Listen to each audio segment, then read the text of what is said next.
Hello, everybody. My name is Ulfgarður, and welcome to Evard.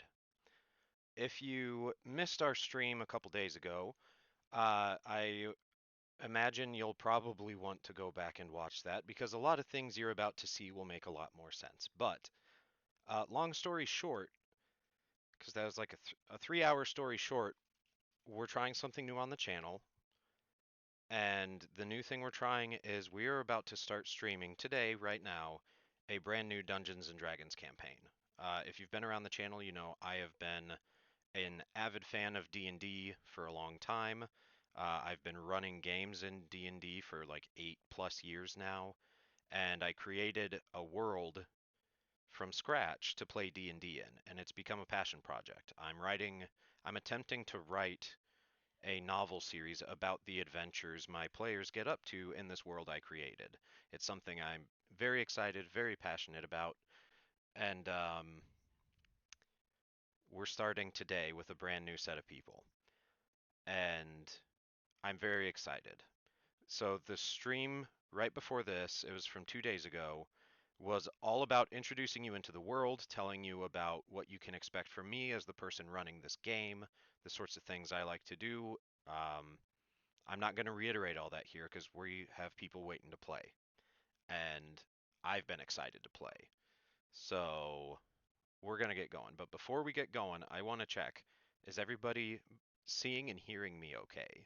Like, Bogue, hello. It's good to see you. I see you're in chat, and if I recall correctly, I think you were at work today or some other commitment. But if you're in chat briefly, can you at least tell me that I look and sound normal for stream? Um, but that being said, now with that request, the other thing I want to mention and just make clear for you guys is I have never streamed this kind of content before. Okay, Pez, thank you. I look and sound normal to you. I appreciate it. Um, yeah, this streaming this sort of content is brand new to me, so there will probably be some things that will get smoothed out over time to improve your experience as a viewer, as far as like changing between what you see on the screen and managing audio and sound effects and stuff like that. Um, I'm in a car heading to the airport. Figured screw it. I appreciate it, Bogue. I hope you travel safe. Don't go cause any adventures that aren't D&D related while you're at the airport. Those tend to go pretty poorly for everyone, is my advice. But I'm also not your supervisor, so knowing you, that's your attitude, is don't tell me what to do. Um, but the main thing I want to say is getting all this going, bear with me if there's less than great production value. I am actively going to be trying to improve the production value of this as we go, but ultimately I'm here to play the D&D game and run it for the people who have put the time and energy into getting involved in this world, aka my players. So during the game, I'm I might be I'll try and keep up with chat to see what you guys are saying, but I probably won't be very responsive until we are on a break time because we'll take a couple breaks. More than likely, unless we really get in a groove. But I will try my best to interact with you guys when I can, that's not at the expense of my players. Because at the end of the day, if we weren't streaming this, me and these people would still be playing this game. It is the stream aspect of this that is new and experimental, and so I want to put the priority to the people who would be doing this with me, whether or not the camera was rolling. So, all that said, get excited. It's going to be a great time. There will probably be a lot of new information that doesn't make sense, especially if you don't know D&D. Please feel free to watch the last stream to catch up. If we're using terms for like species and monsters and spells and stuff that doesn't make sense, you can always go to DND, which is in this case the letter dndbeyond.com, which is the official website for Dungeons and Dragons, and you can look up all of these things there and read about them. Probably not while stream is going very well unless you really want to, but it would be distracting. Um, but all that said, welcome to Evard. Evard is the name of the world, and this brand new campaign, as a working title for now, is called Shadowed Gold. And we're about to get started.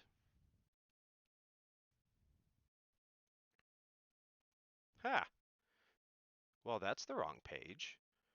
technological snafu number one. Let me check a thing real quick. Ba-bum.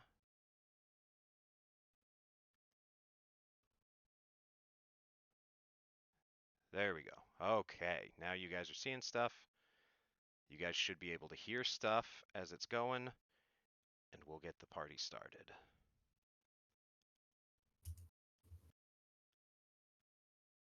Okay, everybody ready? Yes. Yep. Yep. You have a slight echo, Damn. but I think we're good. Okay. I will There you go. try I will try to assume a slightly lower speaking volume, so hopefully it doesn't trigger too much. But Sounds good. yeah, welcome to Evard, everybody. So for all of the assorted reasons you guys are here, you're all here for one reason or another. In particular, I assume you've seen the recent events on the landing page. I intend to update those as a reminder to you guys as what we've been up to the last session. And also, if there is a clear goal in mind, like, okay, in case we haven't played for a while, it's going to be we're trying to find this person. That will be your current goal listed on the landing page here. Um, so this is something that will be updated as we go through the campaign. So to start, as a reference point, before you, once it loads in clearly, because that might take a moment, it's a large image file, um, it is the world of Evard. And what you are, sorry, one moment. There we go. Okay. Some of my screen things were being silly. It's a big world. A lot happens here. But fortunately, we are all conglomerated in one place. We've come from different directions, and we have come to this middle part of the map where the landscape is yellow and where this blue border is to a little town called Darbiton. The grasslands of Darbiton and this entire region are the golden color of wheat, even though they are your normal grassland plants. They're a big feature out here. They also make getting to Darbiton a little sketchy, because you travel mostly here on major roadways until you see that there's kind of a trail cut through the prairie, and there's a really, it's like half a step above a cardboard sign on the side of the road, hand painted to say garage sale, but it says Darbiton and points down this super sketchy trail. Um, so yes,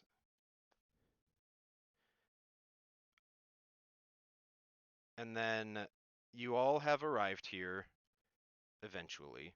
Wait, oh, you're right. I didn't move you guys with me. Sorry. No, I have a map here. You guys can see Let's it too. do weekend too. It's been a while since I've used Roll20, so I forget when I change a page that I see, you guys don't by default move with me. So please let me know if I do that again. Um, he's been showing everything to the other viewers. Hey you. Hey, hush. Um, but so Darbiton, this place right here, it's in this part of the world fairly recent news that this place being is coming into existence. Um, apparently, by all accounts, some dude just showed up to a place where very few other settlements or people exist, except for that one other town on the map that has a name. You see, there are a couple others that don't have names. But for the most part, it's just wild territory. And some dude just showed up out of nowhere and said, I am a nobleman of this place. These are my borders. If you don't like it, fight me. And nobody's really dealt with it because fights are happening in other parts of the world. This is pretty small pickings in comparison. Nobody seems to care much. But he's trying to build up a town out of nothing. And our characters, as you have arrived in Darbiton in your own individual time frames, you realize that the town is very much still under construction. There's various stages of livable space here.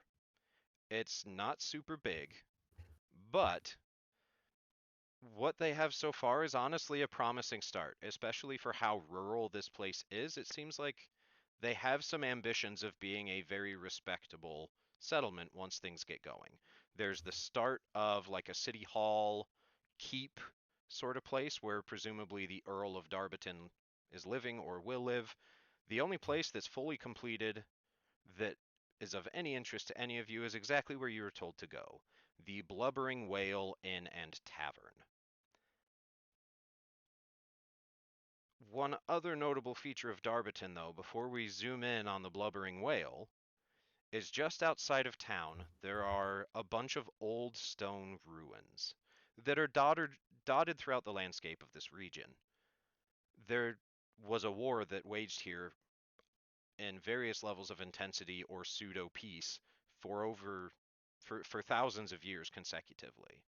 And so the ruins of old fortifications that were built really, really well can still be found in certain places.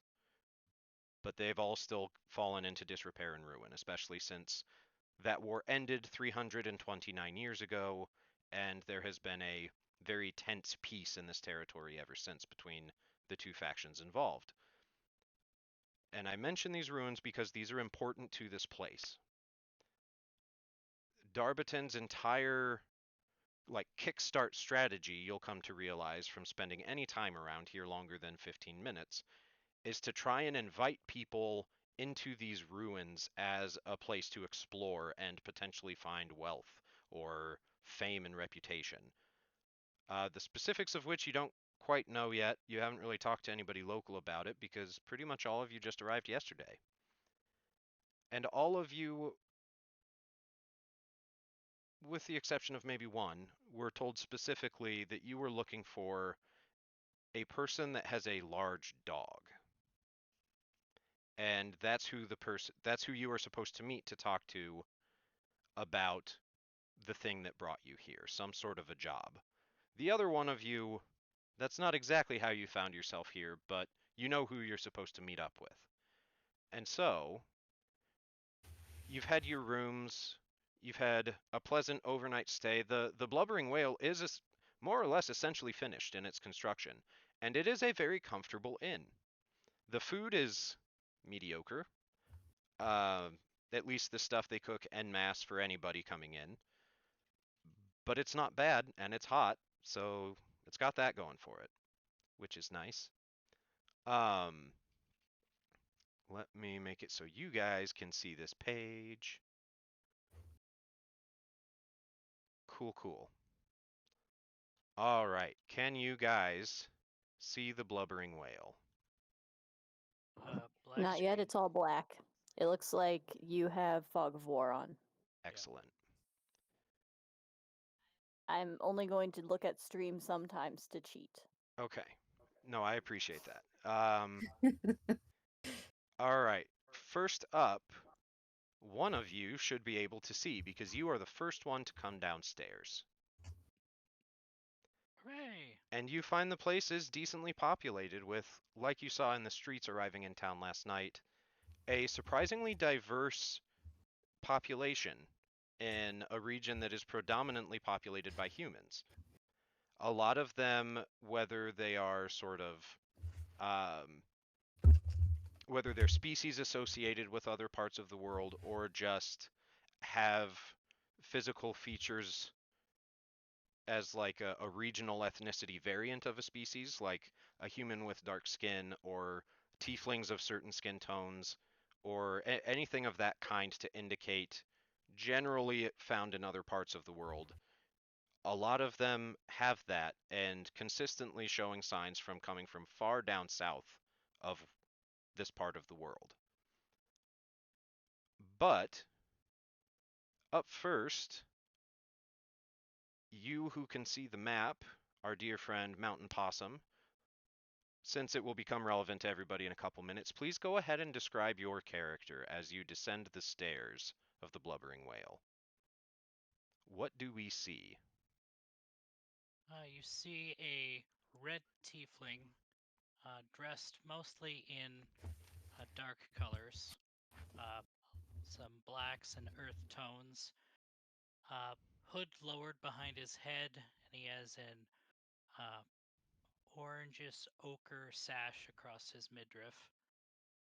He carries a little bit of pouch behind him, and he comes down and is looking for the table he was pointed to the previous night. Okay. And sitting at that table, there is, in fact, a very large dog. You should have control of your token, so feel free to move around the space. Actually, I might need to change one thing about. No, you should. You should have control. Can you move your token? Yes. Yes, I can. So And I see the dog. your vision will change and adjust to the map as long as I have set things up correctly. And since all of you will see this as you descend the stairs, I will come down for a moment and introduce this one person you will see. The large dog you're looking for is in the back of the tavern and is absolutely not a dog at all. This is a warg of significant size, even by warg standards, as a large size canine. And they have a kind of a saddle blanket draped across their back. That's what it would be reminiscent of, is a horse that isn't wearing a saddle but is kind of prepped to put one on quickly or in the near future. The dog lifts its head. It is a large, white, very aged and scarred all over the face creature, and it lifts its head from laying down on the floor behind this table as you approach, and it sniffs, but otherwise it lowers its head and just resumes a resting position. The woman at the table next to the warg is a half-orc woman who, even sitting down, has a very imposing presence to her. On one shoulder, she has just a cloak draped that covers pretty much the entire arm. And her other arm is up on the table as she eats her breakfast. She's got some pretty well used hide armor on her torso that you can see underneath that cloak.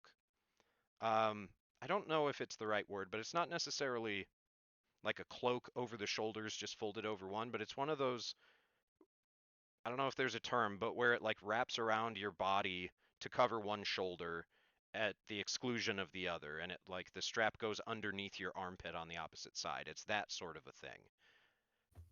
And she has, you can tell, some amount of weaponry, at least one, hanging off of her belt that you can see as you approach the table, though the specifics of it are a little hard to make out.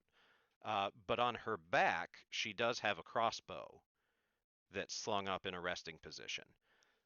The other main thing about her worth noting, uh, that is different than any other half orc any of you would have encountered before, is the hand she's eating with at first looks a little off to each of you when you approach.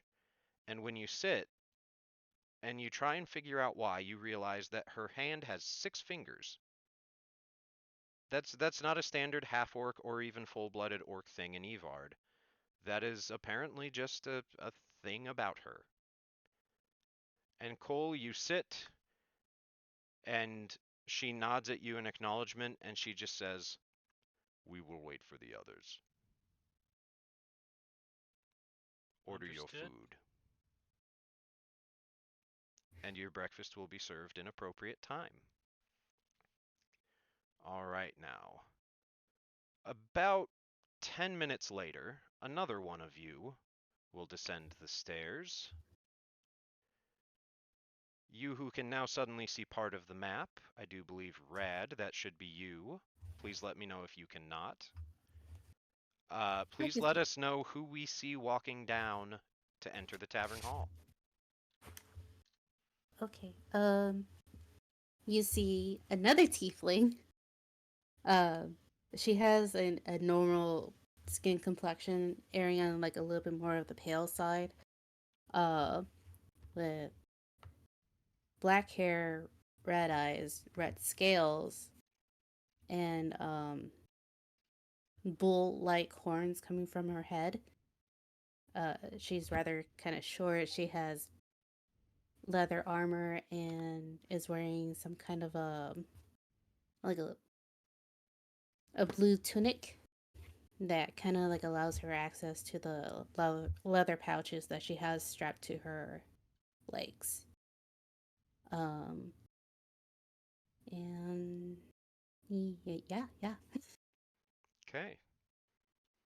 Yeah, as you come down into the hall, you see all the same things. You get asked, both you and your predecessor are both asked if you want food and if you'd like a drink with it. The drink options are the same exact three you were given last night, which, for those who were not present, uh, also for Pez, your character would have also been offered these things when you arrived last evening. The options to drink here, just for those in chat, are ale, which is standard anywhere at any time of day because it's safer than a lot of standard drinking water. Wine from Indleshire, which is a city across the Barrett River. It is relatively in this part of the world, and it is said to be contestedly, this is a controversial fact to certain people, it is said to be better than Ferellian wine, or at least just as Oh, good for half the price. Or there is some sort of old sailor's liquor that can be used to strip fat off of whale bones. Those are your options to drink with your breakfast.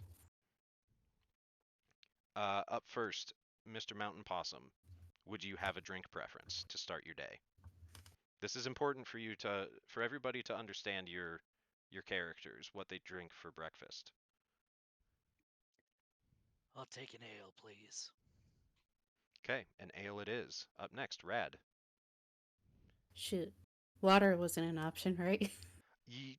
Technically, yes, but in a lot of places, at least in this part of the world, drinking water, unless it's been magically purified, may or may not be a risky drink. Around here, they have some freshly dug wells, but they are recently dug, so that would be your call.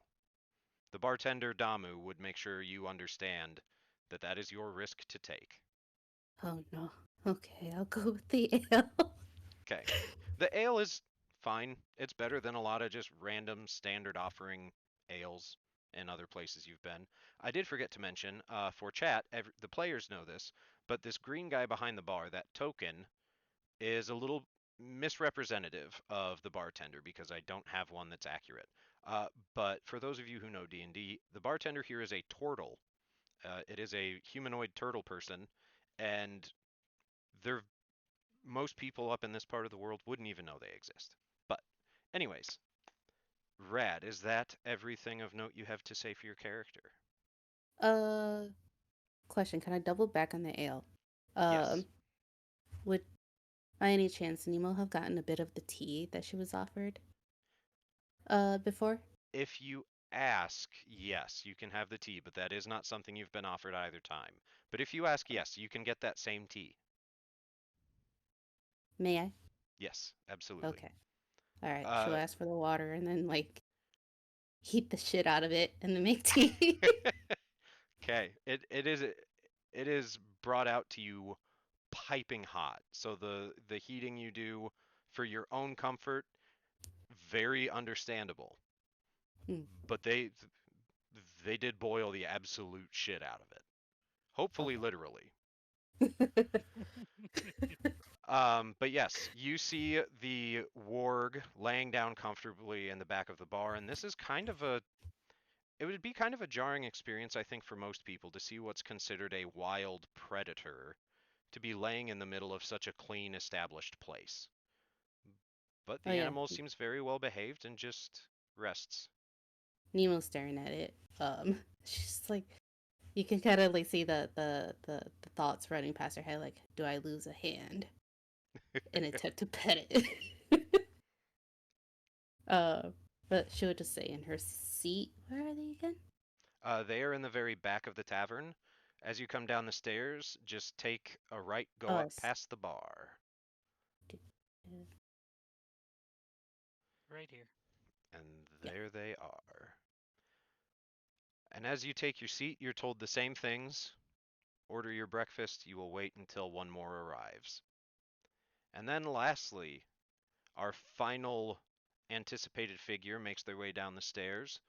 Pez, could you please describe your character as they step into everyone's view? I could indeed. I'm also going to send them in our Discord. Coming down the stairs, you see what at first glance you would think is a furbolg.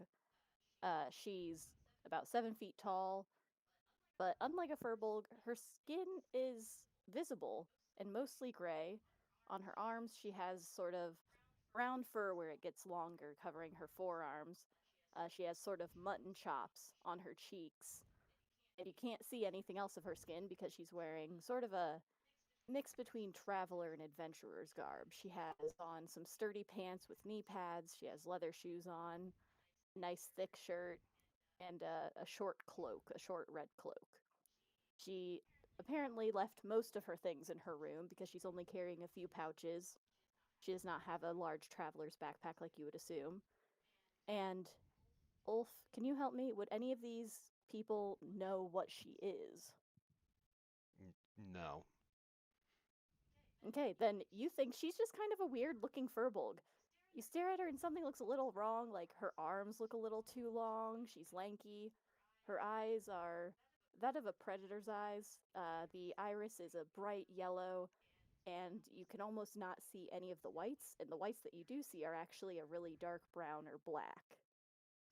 She has tusks protruding from her bottom jaw, and the bottom of her nose reminds you almost of a dog or a bear. It's, dark colored. As I said, if you go to the Discord, there is a hero forge of her that is pretty accurate. It is also She also has quite on screen for stream if you guys have that handy. Ooh. I forgot to do it She for also the has tiefling, but I will. quite a few facial piercings. She has a couple of eyebrow piercings, a nose ring. Both of her ears have lobe piercings as well as piercings along the top. And she comes down in a bit of a flurry, wiping hands that are stained with some sort of deep blue ink. She's just wiping them on her black shirt, so you kind of get a feeling this might be why she wears such a dark color. If you look close enough, you might be able to see some of the colored stains. And she makes it to the table. I cannot see on Roll20 right now, just to let you know. She makes it to the table and she apologizes. Sorry, I was caught up in work. I woke up before the sun rose, but then I started working and I just kind of lost track of time, and now it's already bright out. I'm here. For what it's worth for the other two players here, I don't expect Pez to do this as a character voice, but this character's accent is quite strong, and it's hard to place. Oh, Speaking common is definitely not their like primary language that they grew up among, but it is very very well spoken and very understandable. It's just you would definitely get the impression that they're not from anywhere around here. But you should be able to see and move your token now, Pez, I do believe. If I was willing to do an accent, it would probably, and by willing, I mean I just know that I can't keep it up. It would be I am sorry, I got caught up in work. I am now here. She doesn't use very many contractions when she speaks. That is something I will try to keep in my mind. But I, as a human being, do use a lot of contractions when I speak. Is that her icon? Yes? On the stairs? That's not the icon that you sent to me. Oh, I thought that was the one you had said. It was in the list that I sent. We'll fix it for next time. Sorry. No, it's okay. It's just this is a. Oh, it is okay. I was just reading it completely wrong. My apologies. She has thick dark hair. It's tied back halfway to keep it out of her face. But otherwise, she's just a really tall. You get the sense that she's not horribly young, but definitely on the younger side, especially with sort of her attitude and how she sort of rushes down here a little flustered. She, when she came into Darbiton, are there any farms around Darbiton? Like, pretty nearby? A few, yeah. Because she'd probably really be a milk drinker in the morning. Yeah, that would probably take some arranging. But they'll send out a runner to see if anybody would spare some for you. In the meantime, she will order an ale, she supposes. Okay. Now, with everybody here, your half-orc host has finished her breakfast and sets her arm down on the table in a sort of let's get this going gesture that is, my name is Yvardsaga. I will not be doing this with you. I am recovering from an injury, so I cannot. But before we go into any details, I must know your names, and for the two of you, pointing to both of the tieflings, I would know where you came from so I knew who sent you to me. She does not say she needs to know who sent you, she just needs to know where you came from. So let's go clockwise from her around the table. Up first I guess this would be chronological order from when you all descended. So up first, Mr. Mountain Possum, your name and place of origin before this. I'm called Cole, and I came out of Barrett Hold. Okay, she looks over to the next tiefling. You can call me Nemo, and I came from Garrett. Okay. And then she looks finally to the Furbolg question mark. Sorry. Ayejaye. Ayejaye Loten. What I need you to do, Cole, Nemo, Ayejaye. She has to kind of feel out that last one to make sure she's saying it relatively correctly. Is I need you to go below the ruins. They've been partially explored before and they will be in the future. That's what they plan to do here with them, is to make tourist commerce from selling permits to venture down underneath the ruins. And I can pay for your permits, but I need you to locate something that I am very certain can be found down there.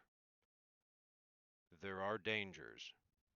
There is nothing that patrols the depths from the city to help prevent any sort of monsters or any environmental hazards. As soon as you go down those steps, your safety is your own. But I need you to recover something that is, if it can be found here, it is vitally important that it be found.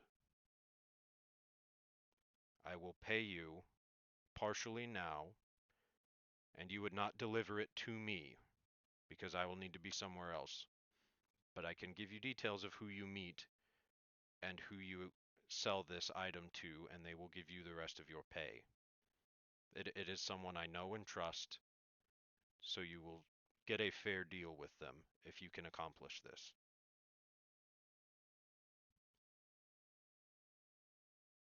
Sounds simple enough.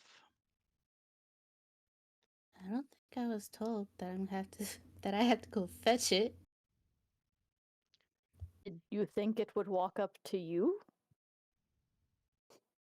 I wasn't explained this. What we're looking for is a metal container, roughly smaller than your standard chest in your rooms upstairs for storing your belongings in your stay. Smaller than this, you should be able to carry it in one hand, but it should be secured closed, and it has sigils carved onto it. I do not believe it has any magic imbued in it. They should be purely decorative, but you can identify it in this way. The handle on this case will be made of ivory.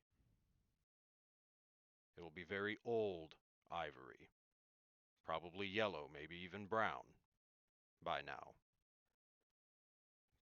But that is how you can know you have the object. It should be, if it's here, in some sort of a displayed location or environment, unless it's been bothered.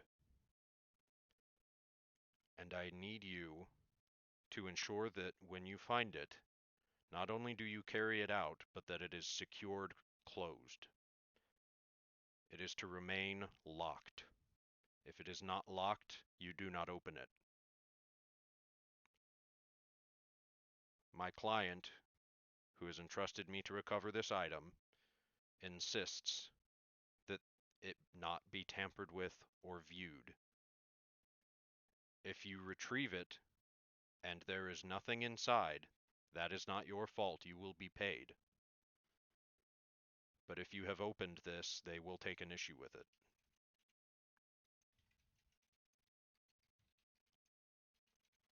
What But happens if we search the ruins and it's not there? then you will meet them, you will tell them, and you will be paid partially the sale price. But you will be paid for your efforts. It is someone I trust to make sure you are treated fairly.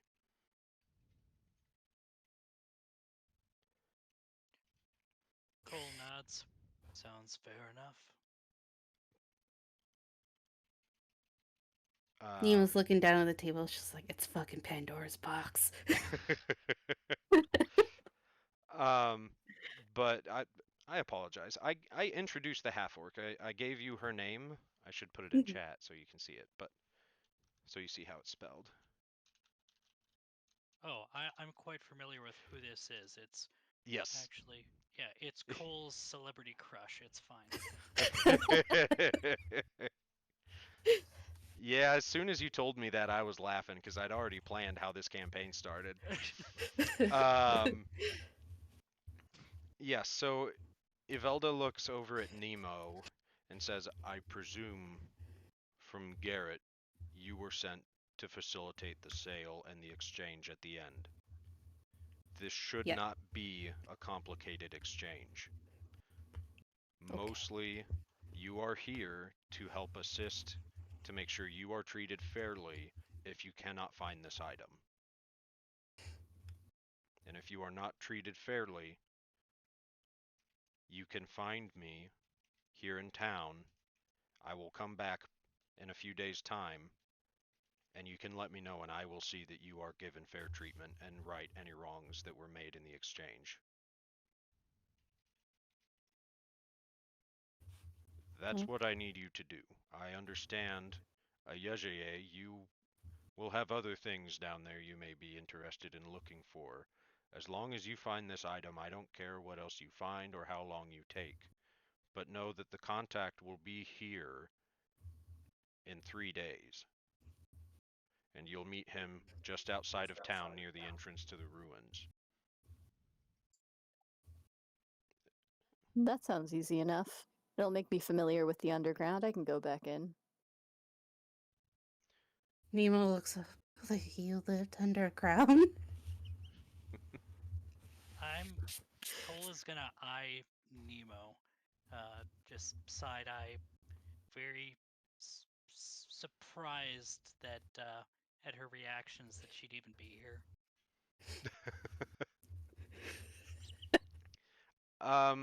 Nemo. He lied on her resume. Nemo, Yeah. I forgot to mention, and I don't know if you would have anything similar in your outfit today, but you do notice that Cole is wearing a sash that is pigmented in particular shades of ochre, Ah. and that is a thing that would stand out to you. Hmm. Uh. Yeah. I guess Nemo will also. um. Like one of those what I want to say, like Victorian or Regency era, where the ladies have like a little scarf that kind of goes around their shoulder and like to help give them some modesty on their bust. Yeah. Yeah, she has one of those. That's the same color. Cole, you do make a note of this. Upon seeing that, his suspicions will relax a bit, and he'll return his attention to our lovely benefactor. Okay.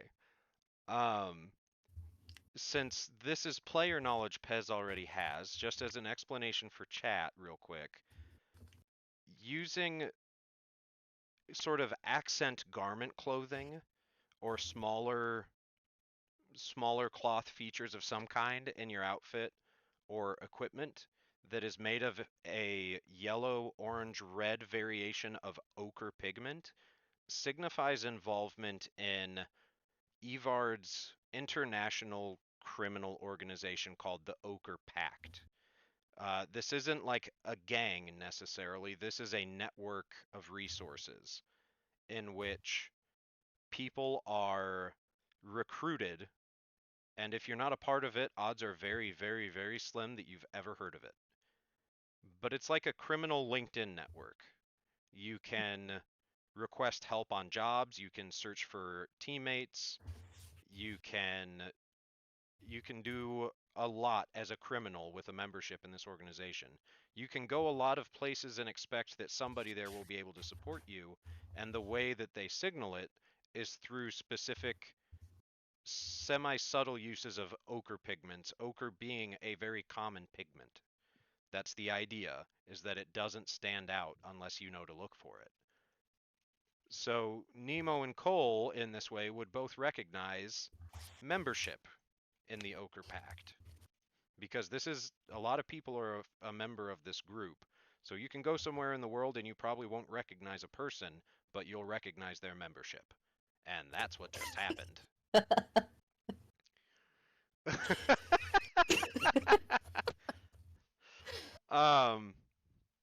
Yes. So that said, Ivelda looks over at Cole, and you get kind of your version of the briefing in your role in this. Presumably, for both of you, this seems to kind of be determined by the only thing that makes sense is who sent you. Like, the person you got the lead on to come here for this job was asked to find a certain team member's function and someone that would be suitable for it. And Ivelda looks at Cole, and sorry, I had a brain fart because I'm thinking of so many different things at once. Cole, she looks at you and she says, "Your job is primarily security. Keep an eye out. There may be any number of unknown dangers down there. This institution of exploring these ruins has not been active for very long, only a few months, and not very many people have come here to do it yet. So there may be creatures, there may be falling rocks, there may be anything else. Your job is to be alert. And if there's anything else in that room, if it is a room you find, cavern, whatever space, if it is a display where this container is found of any kind, anything else in there must be destroyed.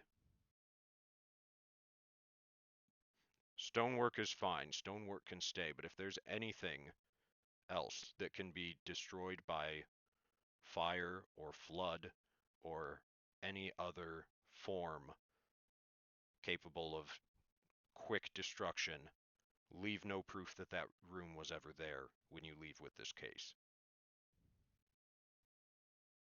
I can handle Aren't that.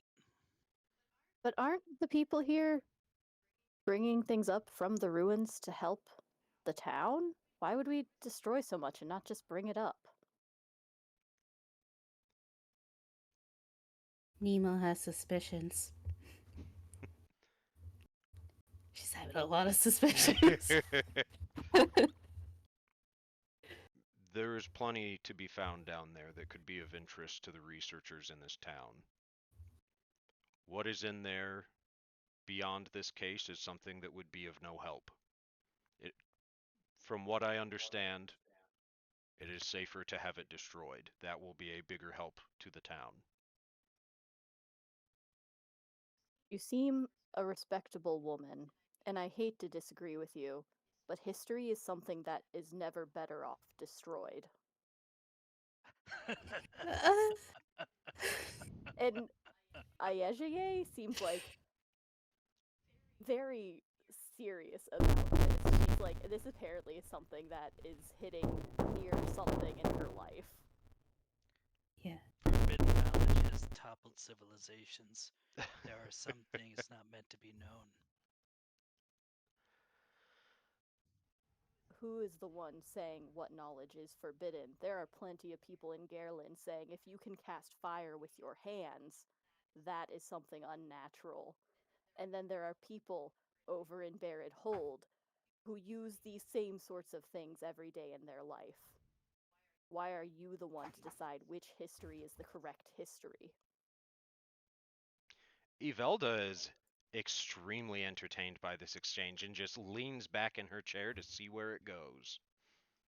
Meanwhile, Nemo's looking down at the table still. She's like, she's listening up to what she is assuming this thing is. So she's just like trying to already try to start crunching numbers.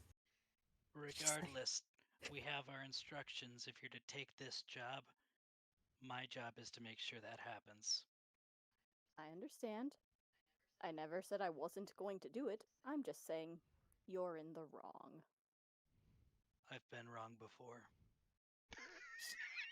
She looks Cole up and down in one long, slow motion and goes, I believe that. Nemo's looking like going for her cup of tea. Hermit, this is none of my business. I was given one very specific job. Sip. I will do as the job states if I get paid for it. I'm not one to break a contract. And I'm not here for it anyway. And you'll permit me to do my part of the job as well. Yes, yes. Nemo like slowly lifts up her hand to like catch Yvelda's attention. You catch it. If I give your companion a bit of meat, will it let me pet it? That's up to him to decide. You can try. There is absolutely an undertone to the "you can try." Okay. She just looks back down. Yeah, that's entirely up to you if you want to attempt to feed the warg behind the table. Cause like all dogs are good boys. I think. I hope.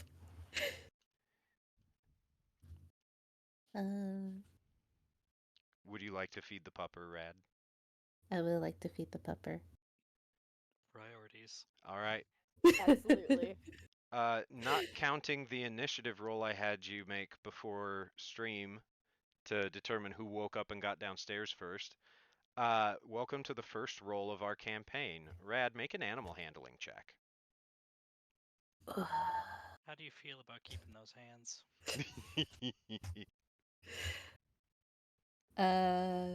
Hold on. What do I have? Yep, you should be able to click on the number. No, I was double checking if I had a specific spell. Oh. Ah. Yeah. Damn it. I didn't put that down.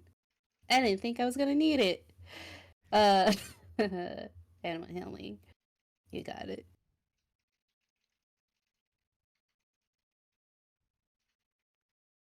Yikes. At least it's not on that one. Correct. So are you're trying to just like get up and walk over some food? Are you throwing it at the dog? How are you attempting to feed this creature? Uh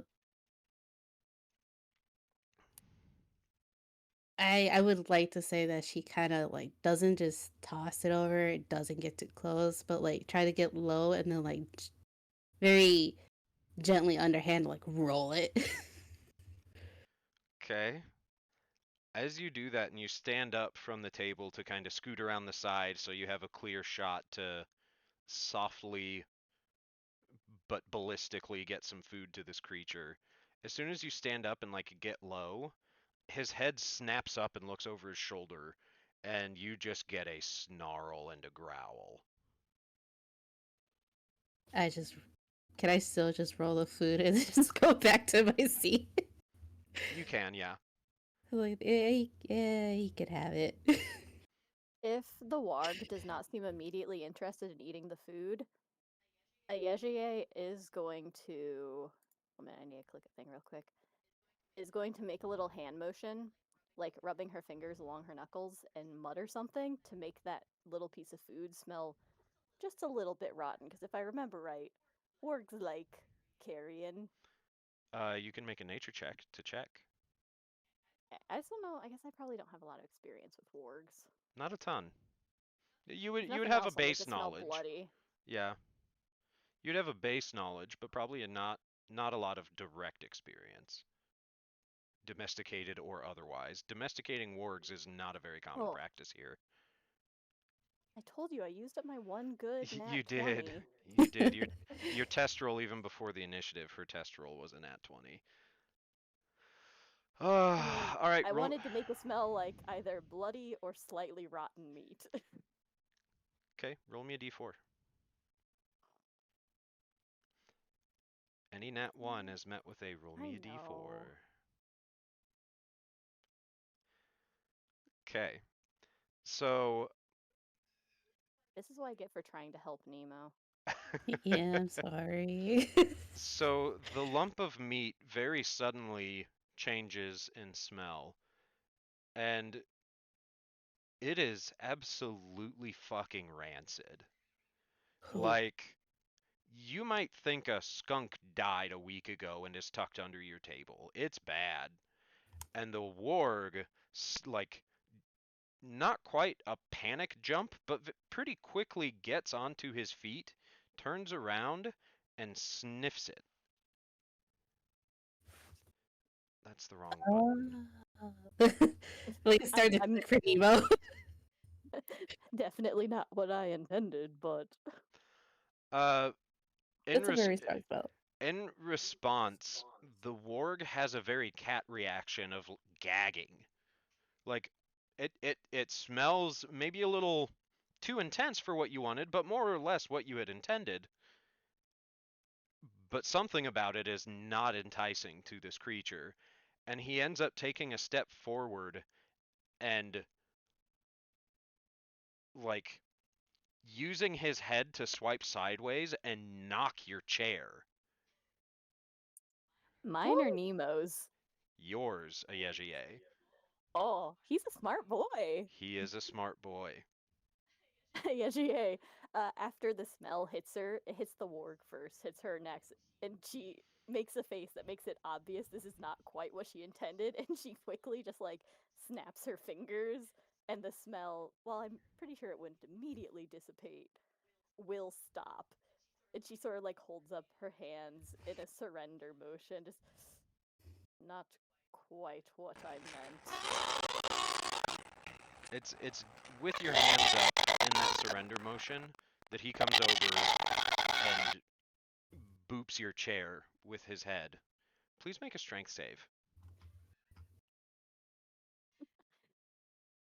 If I fall on a dog, it's kind of like petting it, right? I'm level 3. I'm gonna die to a warg knocking me off my chair. As the bear is mauling me, rubbing its ears to get one last pet in.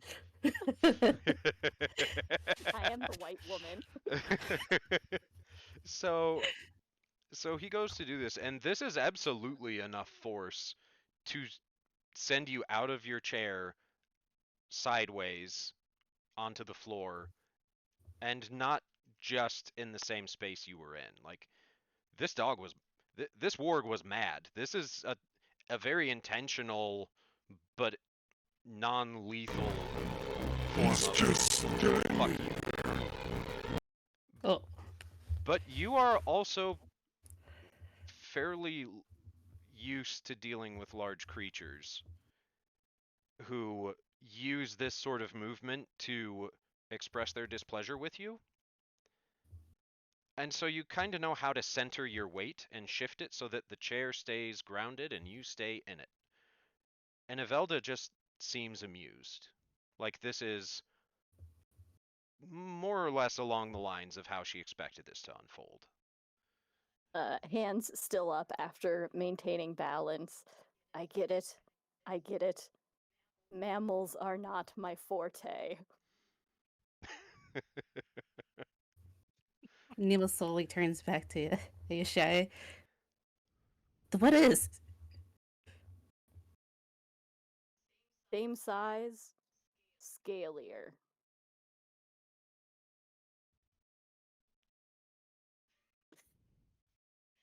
Does that answer Nemo's question or just make her more concerned? You see, like it's processing. She's trying to compute and make guesses. Like, is it a lizard? Is it a dinosaur? We call them soars. Some Sword? call them dinos. But where I come from, they are soars, sauruses. Either one. They like their meat a little fresher. I'm not used to making things smell like that.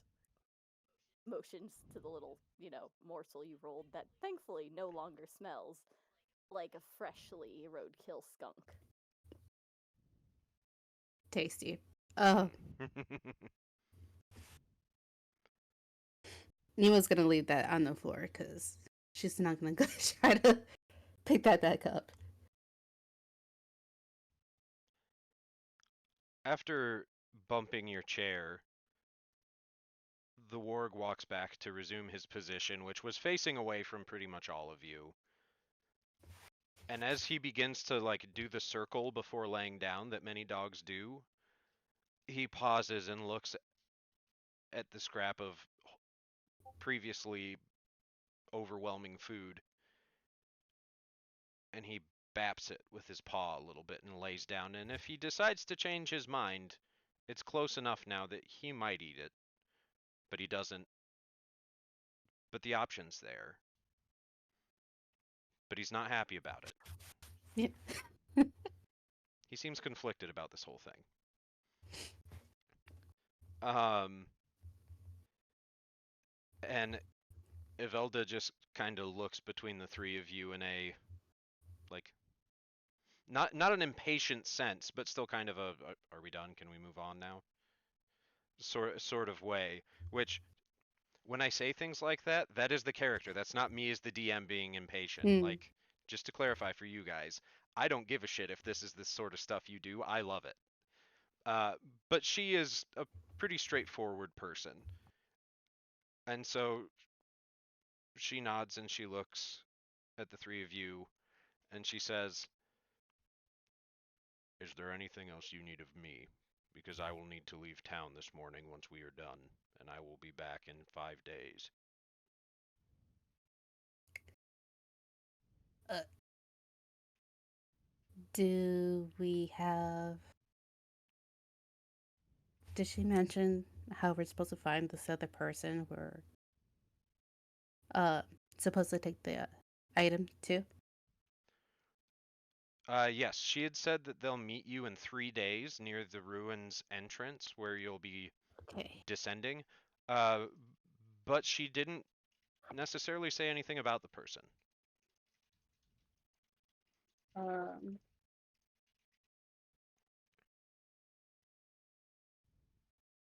Is it one of those moments we'll know when we see them?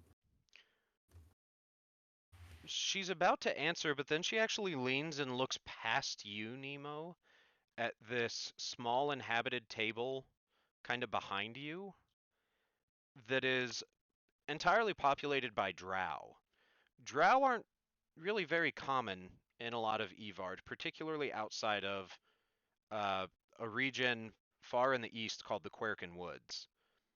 So seeing a party of 4 drow lounging and drinking in here is unexpected.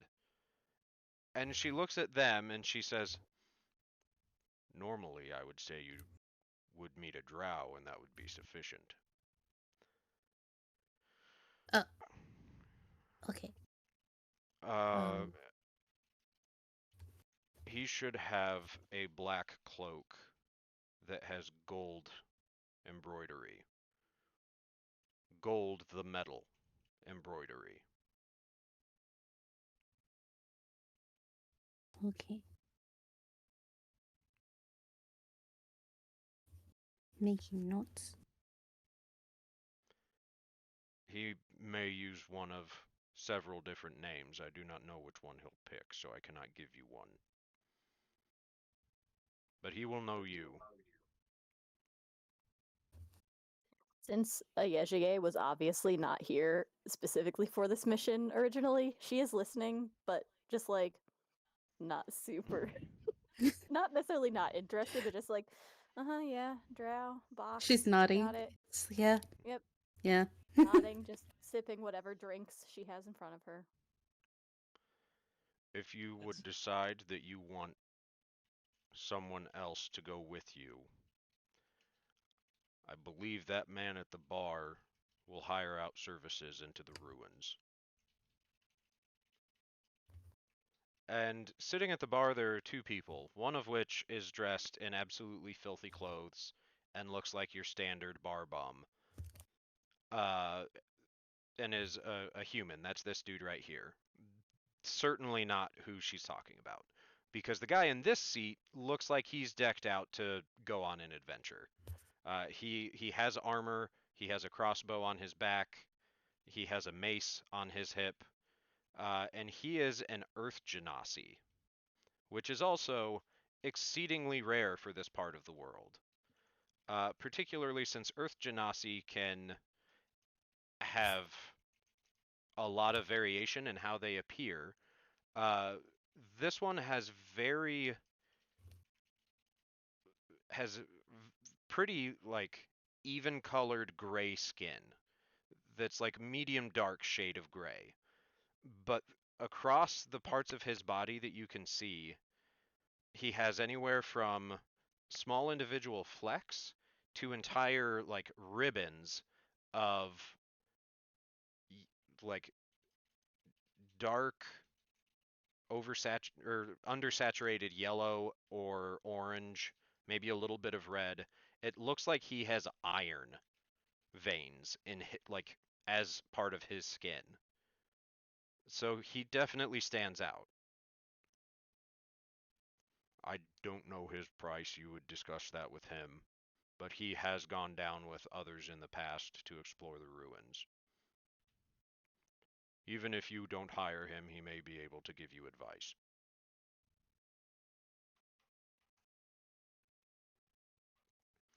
And then she stands up from the table. "I don't care when you start. Your contact will be here in 3 days. You have that much time. Do you have anything else for me before I leave? I have a long ride."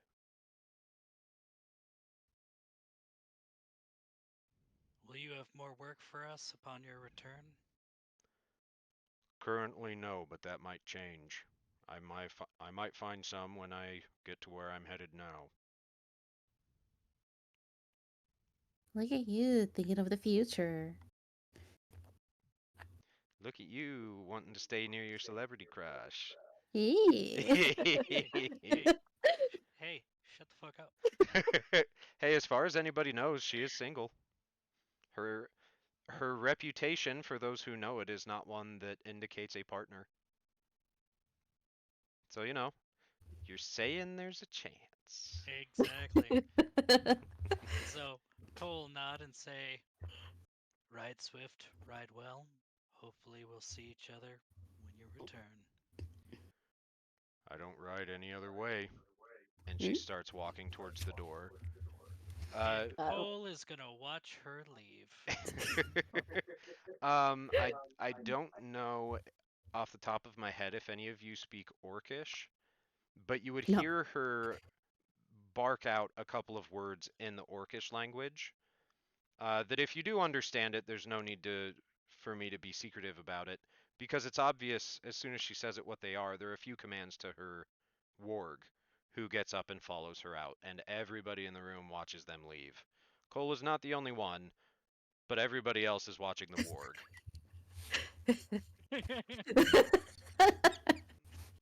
Um, oh, I think if I she had can a press the dog right with her. buttons. What color is her hair? No idea. For what it's worth, it was auburn hair. Ooh. I don't think I had actually said, but What does her chair smell like? old sweaty leather.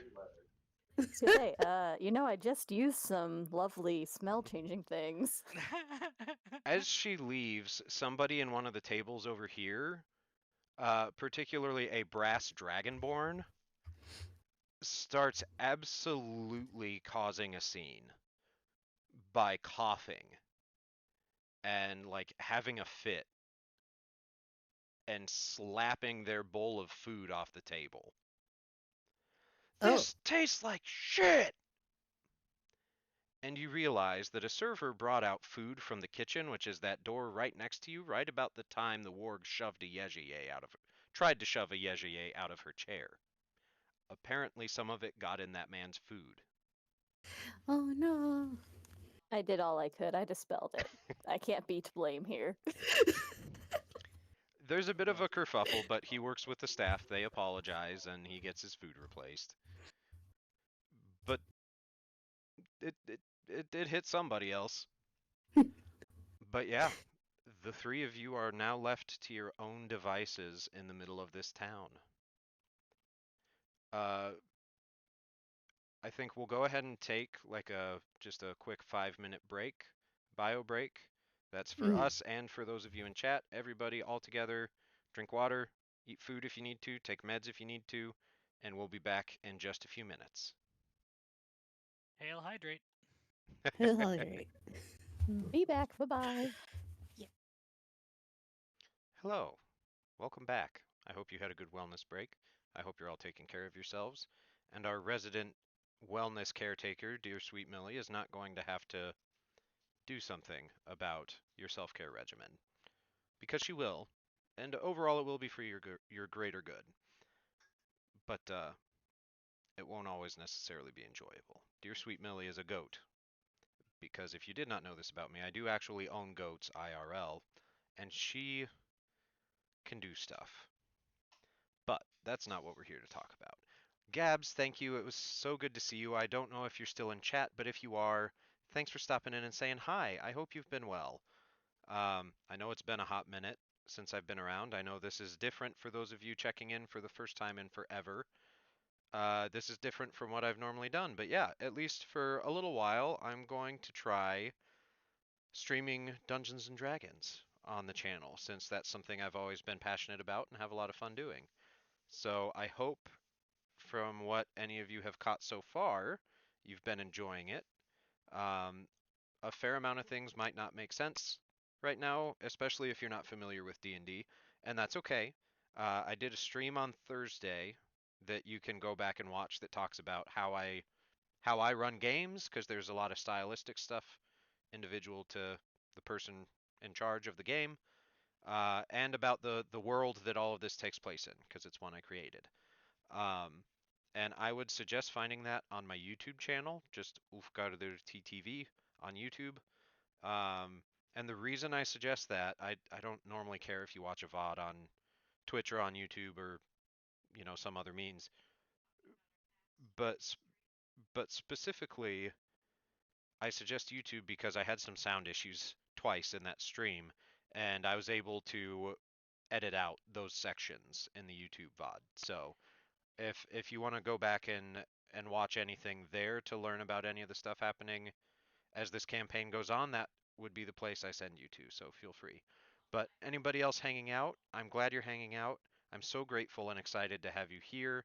Uh, but you'll hear me say this a few more times as we're interacting here.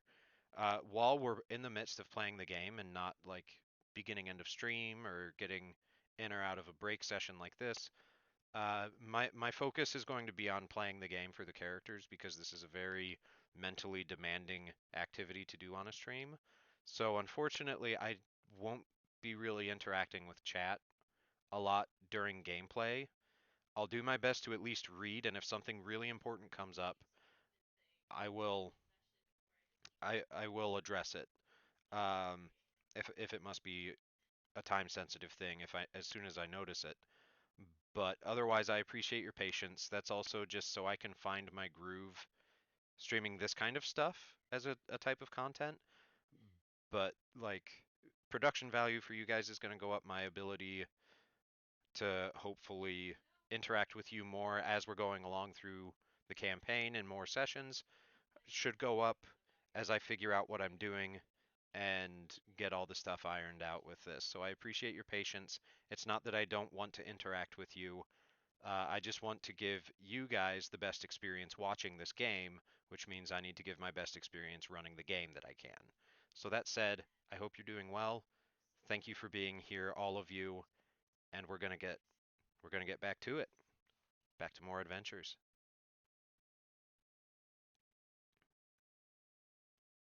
That was part of like a society. So, Hello, my oh, friends.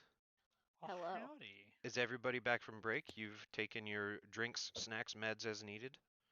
mhm. I didn't take any. I brought them all to me though, so you'll hopefully not hear me crunching pretzel chips and slurping probiotic soda.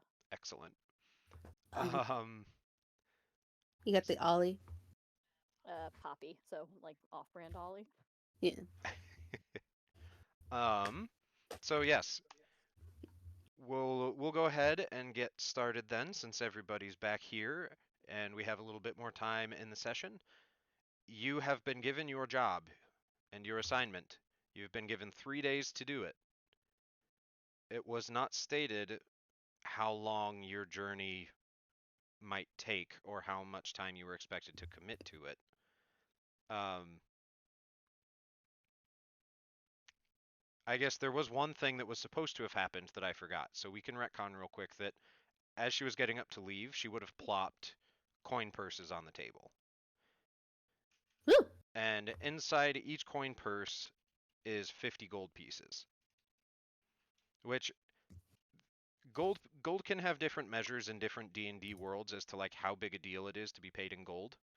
Uh, in Evard, most people in this part of the world and like rural folks don't handle gold on a regular basis. Like they might make some silver and make a handful of silver coins over most of a year. But gold is expensive in this world. Like there's a lot of it in certain parts, but the standard sort of average farmer might earn a gold's worth of money in a season of like a year, a season of work. Like one gold is a big deal to the average person in this part of the world. So getting paid as much as you have been it's not insignificant. Maybe to you as a character and the sums you're used to dealing with in your personal lives before this, but at least as context for around here, you can go a long way with 50 gold. That's almost an entire month's stay in your room here with all meals included. Wow. And I guess I did forget to say or specify in our um, pre-session character chats. Um, your rooms here are very comfortable. Like there is nice furniture in these rooms. It's not just a bed and a trunk. Like there's a desk, there's a padded sort of a futon sofa kind of size thing. There's a wardrobe that is more than just, driftwood planks. Like it's a nice setup here. It definitely is justifiable to be as expensive as it is. But that said, you each as a retcon, get your 50 gold pieces. Yes. A Yejier, we can absolutely do that. I forget that's a thing Okay, you can I'll do at just the end of a scroll that day. real quick Yeah, please do. because spoiler alert, a Yejier would have arrived here earlier, but I, as a player, did not arrive here until Shortly before stream.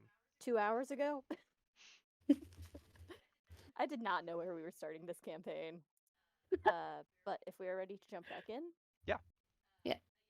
Ayejier will look over towards the bar and then towards the two tiefling companions she now apparently has. And I am not against having people who know the land with us, depending on the price. So, a probing question as to their thoughts. At the very least, I'd want some information from him. But first, I'd like a little bit from the team. What is everyone's skills? Are they any good in a fight? What do you bring into the table? Nemo looks at Cole. I thought you were the muscle. Partially.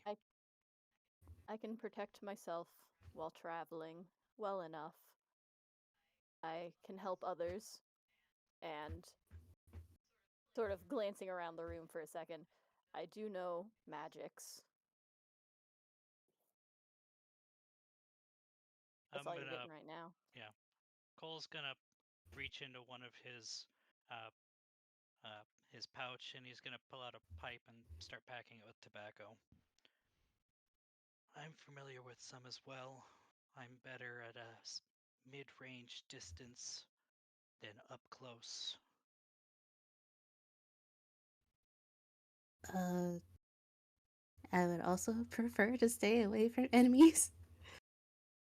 Uh, but if we're talking about what we're bringing to the table, I'm an appraiser. So You're an appraiser, and you were requested to come out searching for the item? I wasn't told that I was gonna have to go look for it. You heard Yvelda. She said that. Looks at Nemo, squinting for a minute. Nemo. Nemo is Yes. here for her own monetary protection to make sure that she gets what she is due.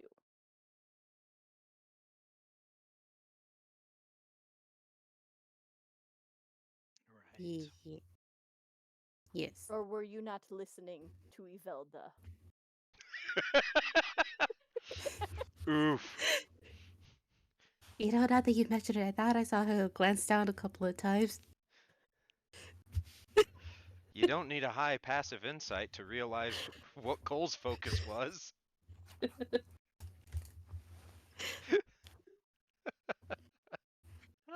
And for the record, Cole, I don't blame you. she she has a very impressive physique.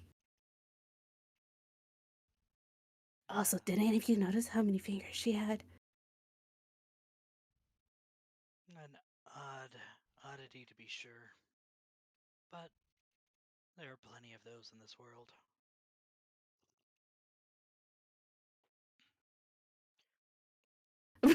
Pez, stop typing.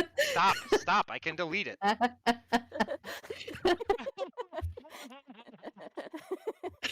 Oh, I hid the wrong thing, but that'll do too. Yeah. It was supposed to be. I slash W'd it, and it just didn't send to you. No, it didn't. But yeah, that is in our previous campaigns on Roll20. That is how we oops don't looked at something in chat, was just Yeah, we just spam shifted it up. single You just periods spam it. until it was off the Oh screen. god, I Shifted it up remember with doing that. that. Like back in the day in like roleplay chat rooms. Yep. Like someone typed to something they didn't want, and then like one person would just scream, "Unleash the Kraken!" and then just a span of periods. Yep. Yep. Excellent. I'll just send it to you in Discord. Whatever. I don't think it's gonna. Uh, It's getting weird because I'm copy pasting. Ah. Wolf, is there a candle on the table? There is not, but if you ask, you can get a candle. Oh, Uh, I will request one. oh, And you need a light? that would be appreciated. Nemo kind of reaches over. Her hand seems to glow blue for a moment, and then she snaps. There's a flame on her finger. Out of character. God damn it. Hell yeah. Who says chivalry's dead?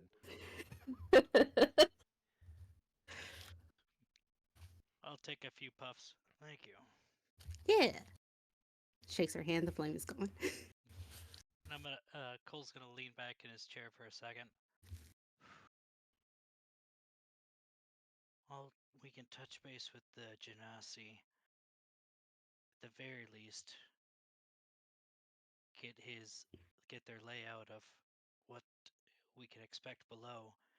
But I think they might be an asset to bring with, especially if we're trying to find things that haven't been around before or haven't been discovered. What price is. 1 minute. You can't hear me, right? Yeah. Oh, we can hear you. I've been muting my mic and then I realized I hadn't checked for a second.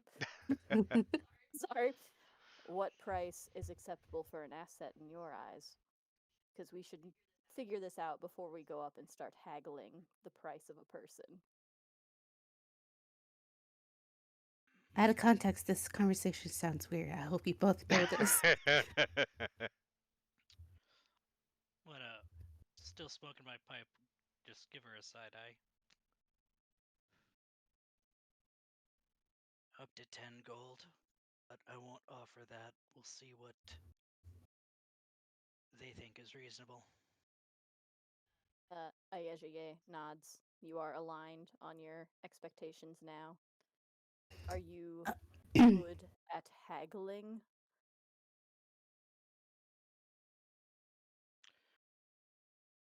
Not the best. I can get a conversation, and I'm do all right with people, but it's not my forte. Looks Unfortunate. to Nemo.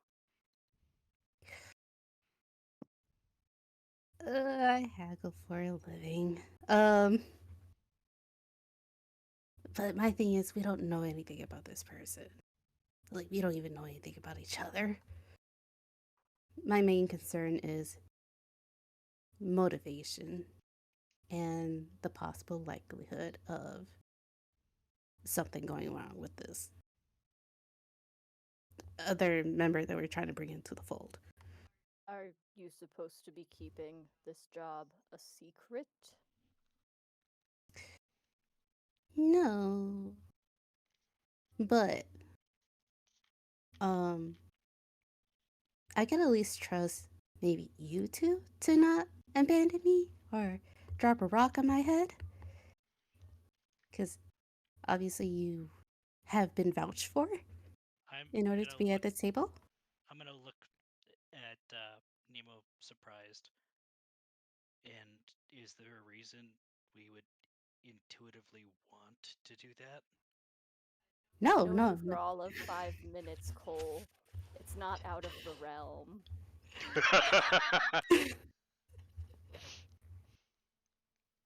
But if you are who I am going into the cave with and who I am doing this job with, I will also do my best to protect you.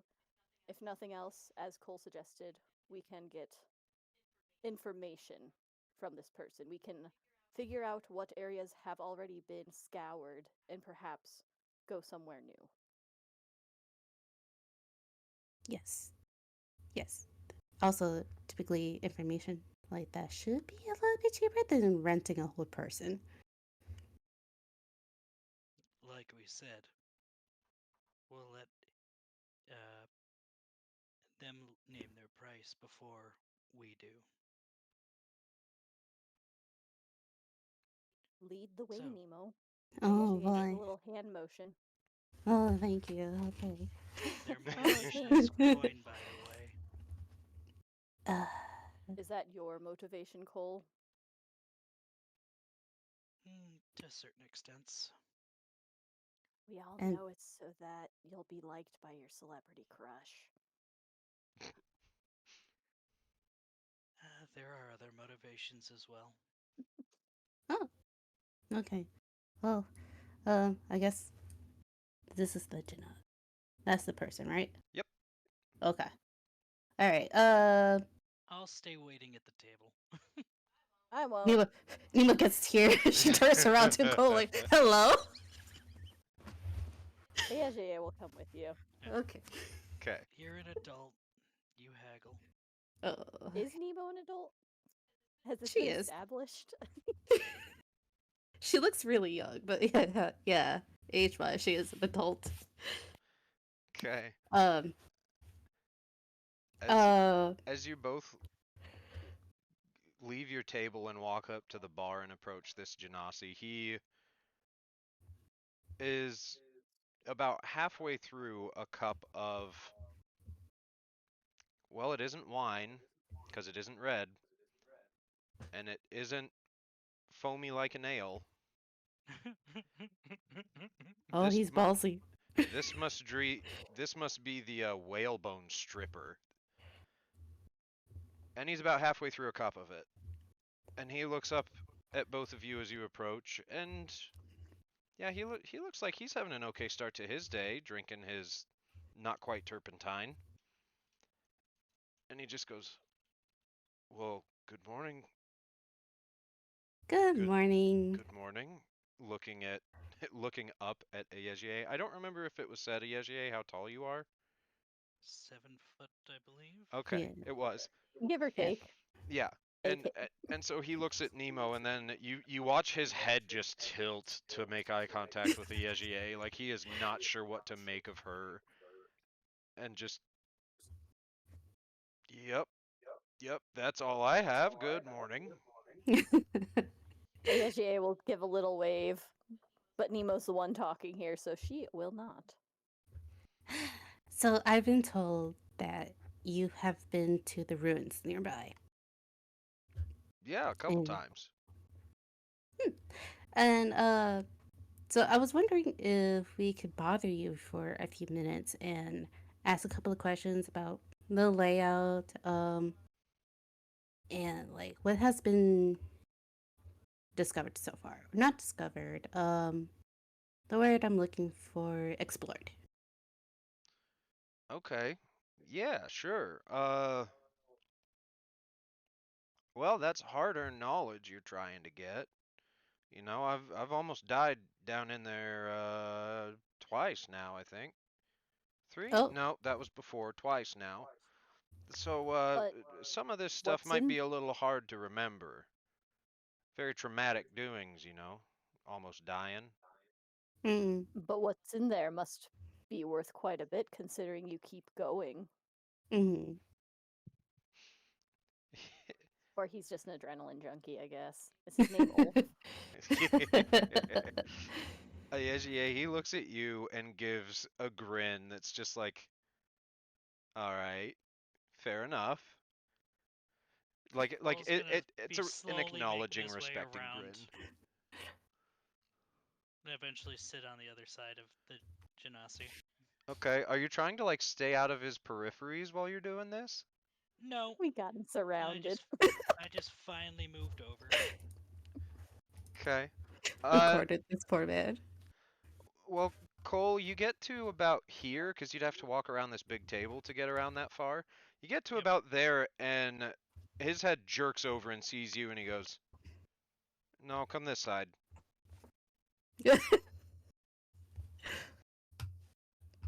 I seen you at the table with him. You be on that side. I'm not getting closed in here. This ain't that kind of talk, I think. No, no, no, no, of course not. Uh-huh, of course not. So, you want to know what's been explored, huh? Hmm. Let me. Uh, is there a map? Do anybody have a map? He looks back at Yejier and is just like, you get the sense that his thought process there is, yeah, I'm not even gonna try because that play ain't gonna work here. As to trying to sell you his knowledge. All Mhm. right, so there's there's ruins underneath the surface that are in various states of intactness, much like everything else here. But a lot of the early ones have been picked through. Mhm. So anything traditionally considered valuable is gone. Do you know the rules as far as, like what to do with anything you find down there when you come back up? They No, tell sir. you that yet? Okay, it's real easy. There's guards at the entrance. They make sure your permits are all in order. If you were Mm. with Warg Strider, she'll already have your name on the list, and they shouldn't give you any hassle. And all that happens is when you come back up, you show them everything you found so that they can document it. Uh, they might ask if they could purchase something off of you based on if they believe it's something local researchers or somebody else around might want to buy to research. If they what They don't do it. I haven't really known them to do it, but they told me they might someday. Mostly, it's yours. If you find something down there, it's yours. But they just want to know what comes out in case, you bring some world-ending artifact up and they know who to blame for the history books. Hmm. So just make sure whatever you find, you're ready to give an accounting for it when you're done. Is that artifacts only? Is that creatures? Is that Anything fauna, flora? anything you bring up, what you didn't take down. The dirt on my boots? All right, maybe not everything. That's maybe if they're having Coming a from shitty someone day that's who's real flown. slow. Yeah. Coming from someone who's flown international customs before in real life. Yeah, right. I touched a camel while I was down there. You're detained. Yeah, yeah. But yeah, so that's it. Like anything you find is yours. Even you can walk out of there with a oh, I don't know. You could walk out of there with a set of full mithril plate armor if you could carry it, and it's yours. They can't try to take it from you, but they'll want to know. So, Oh, if you do find something in the places that have already been checked, that's okay. It's yours. Just, be able to describe it or produce it on request when you leave. Otherwise, y- the first several kind of sections that have been searched through the most already, I'd say you could take a peek. The only things you might find are some critters that weren't there last time anybody else was down. I haven't heard of anything super dangerous real close. Eventually, you'll come to a beat up old stone wall that's broken down and there's a tunnel behind it. You'll need to go through there to progress further into the system. Uh, that was found on accident. At first, we thought it was just a really disappointingly small ruin system. But no, you go through there and you'll have to do some climbing. There's some stairs around. There's kind of a chasm that's got a river going through it. There's some old stone bridges over top. Watch your step. There, there are sections of it that fall out. You might want to be particular careful looking at a Yejier, just largely because of her physique. Uh, They seem to be kind of sensitive to weight in places, but for the most part, they hold. Uh, I am used to climbing in stones. Fair enough. But so far as I know, I'm the only person that's ever actually fallen into the river. Um, which, to is be that fair, one of the accounts of how you almost died? yeah, that was one of them. I mean, Oh, there's a little more to it beyond just the water, but that was the first part of that. oh, It was there was a something time. in? Was there Um, there's a waterfall not far away. was there something in the water? Me, that was it. Oh. I couldn't get a good account for sure because I was moving awful fast and I didn't realize I'd fell until I was already flying out. One of the one of the people I was with could change their shape and they flew down and saved me at the last minute, barely. Oh, oh, nice. How nice of them. You say critters. And Nemo's like trying to like jot down notes as best as she could. Uh, what kind of critters are we talking about? Oh, your standard cave critters. At one, Bats. yeah, there's bats. There's at one point there was a chimera nest, but that's been dealt with. That's one of the big things we found. Mm-hmm. There was I forget what they're called, but I'm assured it's not supposed to be there, and it's gone. So it has some sort of weird name that sounds like you're coughing something up. Like an odug. I don't know, something like that. Um, Otia, Otra, Okra. I don't know. It's somewhere in there. Not the plant though. Um, but those are done. But you get through all that. You get across them bridges.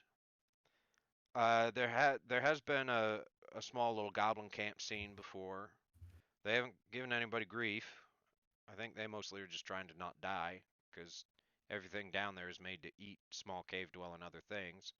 And unfortunately, they're closer in size to a snack for a lot of the cave dwelling predators, just in general. Mm-hmm. So you may come across goblins, and I don't know what their temperament will be, but just be prepared if you piss them off. They might get feisty. I don't know.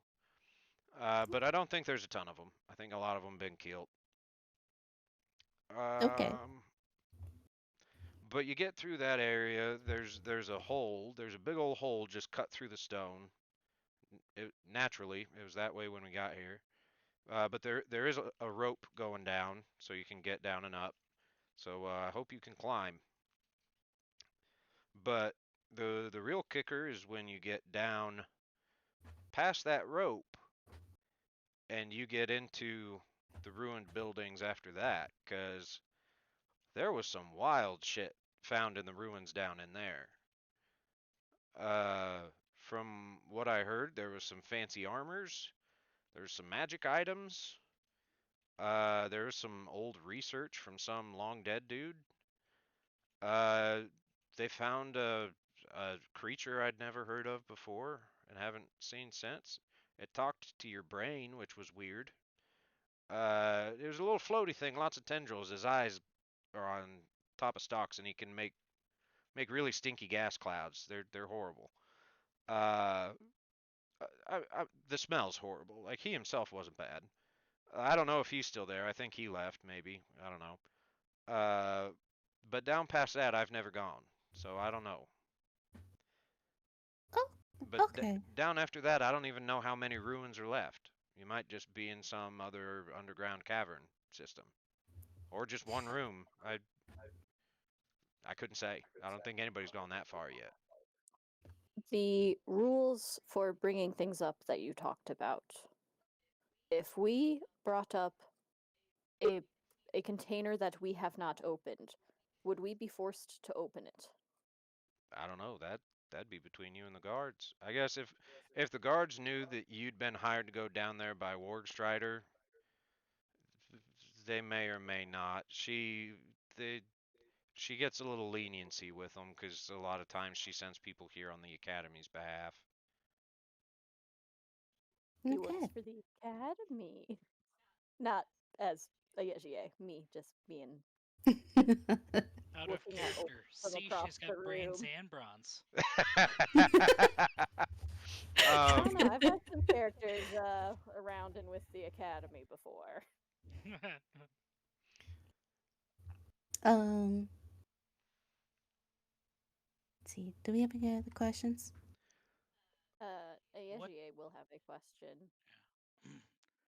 Are there any druids in Darbaton? Or like nature forward peoples? Not that important, well, whatever. we got a natural history researcher just moved to town. I don't think we got any druids or like Sylvanas clerics, nothing like that. No, no, most of the people here are old seafarers. Not a lot of Hmm. folks that are super attuned to solid ground. Does that explain the interior design? Oh yeah, yeah. No, the Earl. He laughs to himself a bit when he says the Earl, as if it's some kind of joke. The Earl was he was a whaler before he got up here, and Oh. me and other people down here were either crew or some other sort of associate that know an opportunity when it rises, so we took it. The waters where we usually were whaling just weren't in great shape anymore, so we figured we'd leave before they got absent of anything worth chasing. Hmm. I thought whalers and sailors were generally married to the sea. This feels more divorced. You ain't wrong. Just like glancing as if she can see down to the south where the ocean is, like far away off from any big body of water.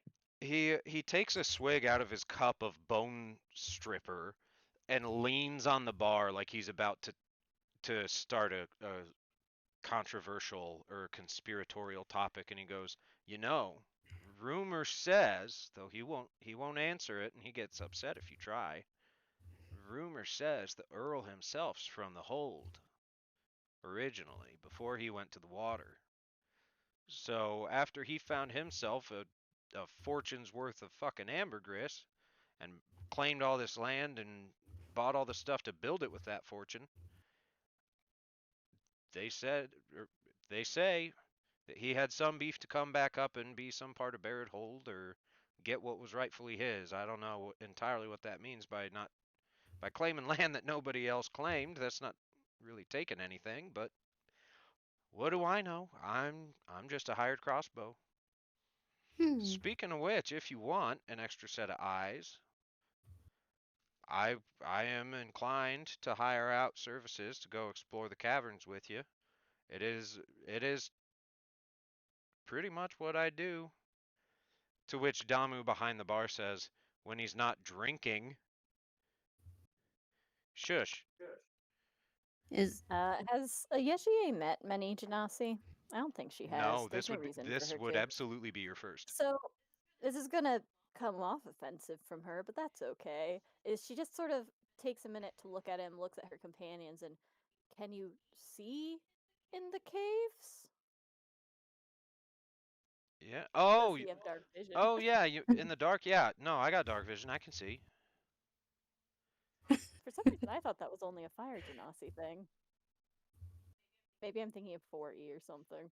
Maybe. But for whatever reason, he can. What Odd. hmm. what do you charge for your services? 15 gold a day if we're camping overnight, and that covers full service, all straight up fucking get eaten for you.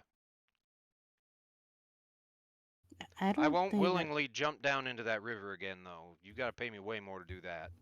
But if we find a chimera or some other sort of unexpected big danger, I'll put myself between me and you.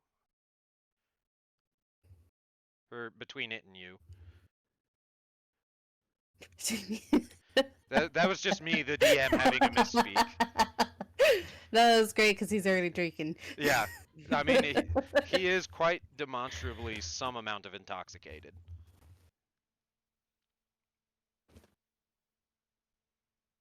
um, I would like to think we're fine.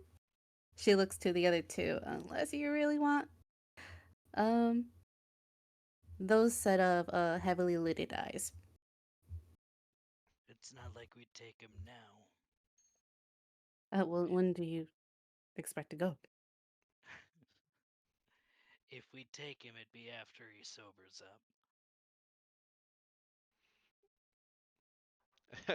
up. Damu, How about uh, 10?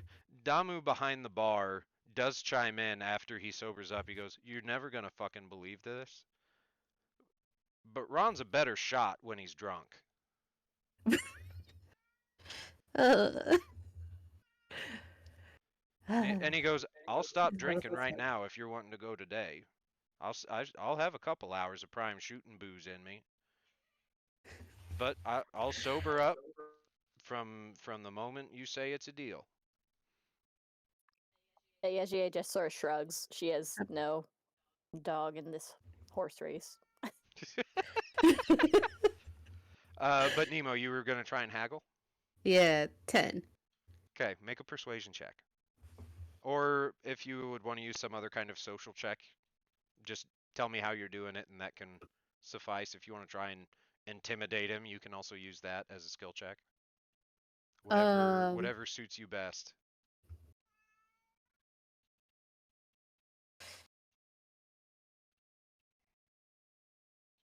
let me look.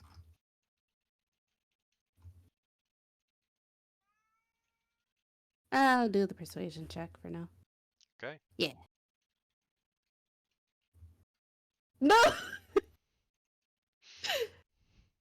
Roll me a d4. Yeah.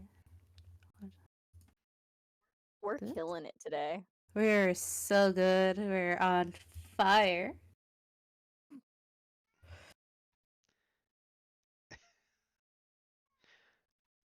To which he says, "All right, I'll tell you what. You down the rest of this cup right here, right now, so I can't drink anymore, and I'll do it for 12."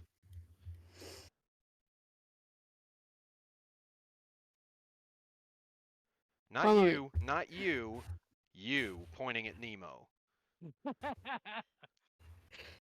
Eva looks Just at the cup and then she turns to the others.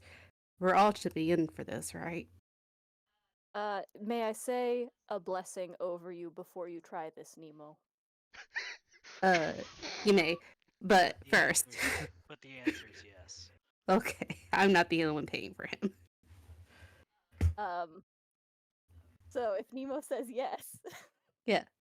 Ayejie will make a hand motion to, or she'll reach into a bag, and she digs around in this small bag for a little longer than seems necessary for how small the bag is, and she pulls out a delicately, intricately decorated egg. This egg is decorated, it's like about the size of a chicken egg, looks very small in her hands. It's decorated with, let's see, like a sun. It's yellow, it's green, and she holds it just above Nemo's head. And with the blessings of life, I give you the strength to make it through this trial. And she cracks the egg over Nemo's head. And there, I'm not sure if Nemo would really be able to feel it, but there is some sort of magical effect that just sort of hits the area. I'm wondering if the DM knows what I did. I should probably send it to him. Please do. I'm trying to find an image of relatively what the egg might look like. And because I found an image, it's just not wanting to Yeah, I can do send a well. search real quick. I don't have a super strong thought on it. Okay. If you can, could you put it in the Roll20 chat? Just so it's on the same page and viewers in stream could see it too. Yes. Also, just mute your mic real quick.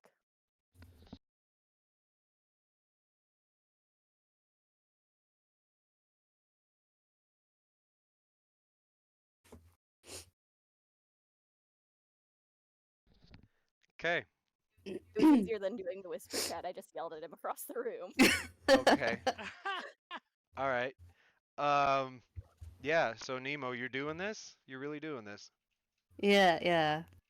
And like when the egg like is cracked over her head, she's like, did not expect that. Was not expecting to do an egg wash. Um, If I may, real quick, Yejier, when you cast this egg blessing, are you like crushing it in your palm over her head, or are you like bapping her on the forehead to break it? Uh, two things. One, it was a crushing it above her head and like letting the eggshells that's now just dust sprinkle onto her. It is a hollow egg. If oh, anything, okay. you think you might pick up smells of like dried herbs or like an oil or something that may have been either coating the outside or had been inside this eggshell. And specifically, the stuff that does fall is entirely like powdery. It's Okay. not there's no jagged eggshell pieces apart from this, even though she didn't sit there and grind it in her hand before letting it go. But yeah, you're really gonna take a drink of this. The yeah, Okay, make a Constitution save. cool. Uh, Nemo's got this. She can drink like a fish. God damn it. Constitution safe. Yes, Constitution Okay. saving throw, please. Yes. Dosa. Yike.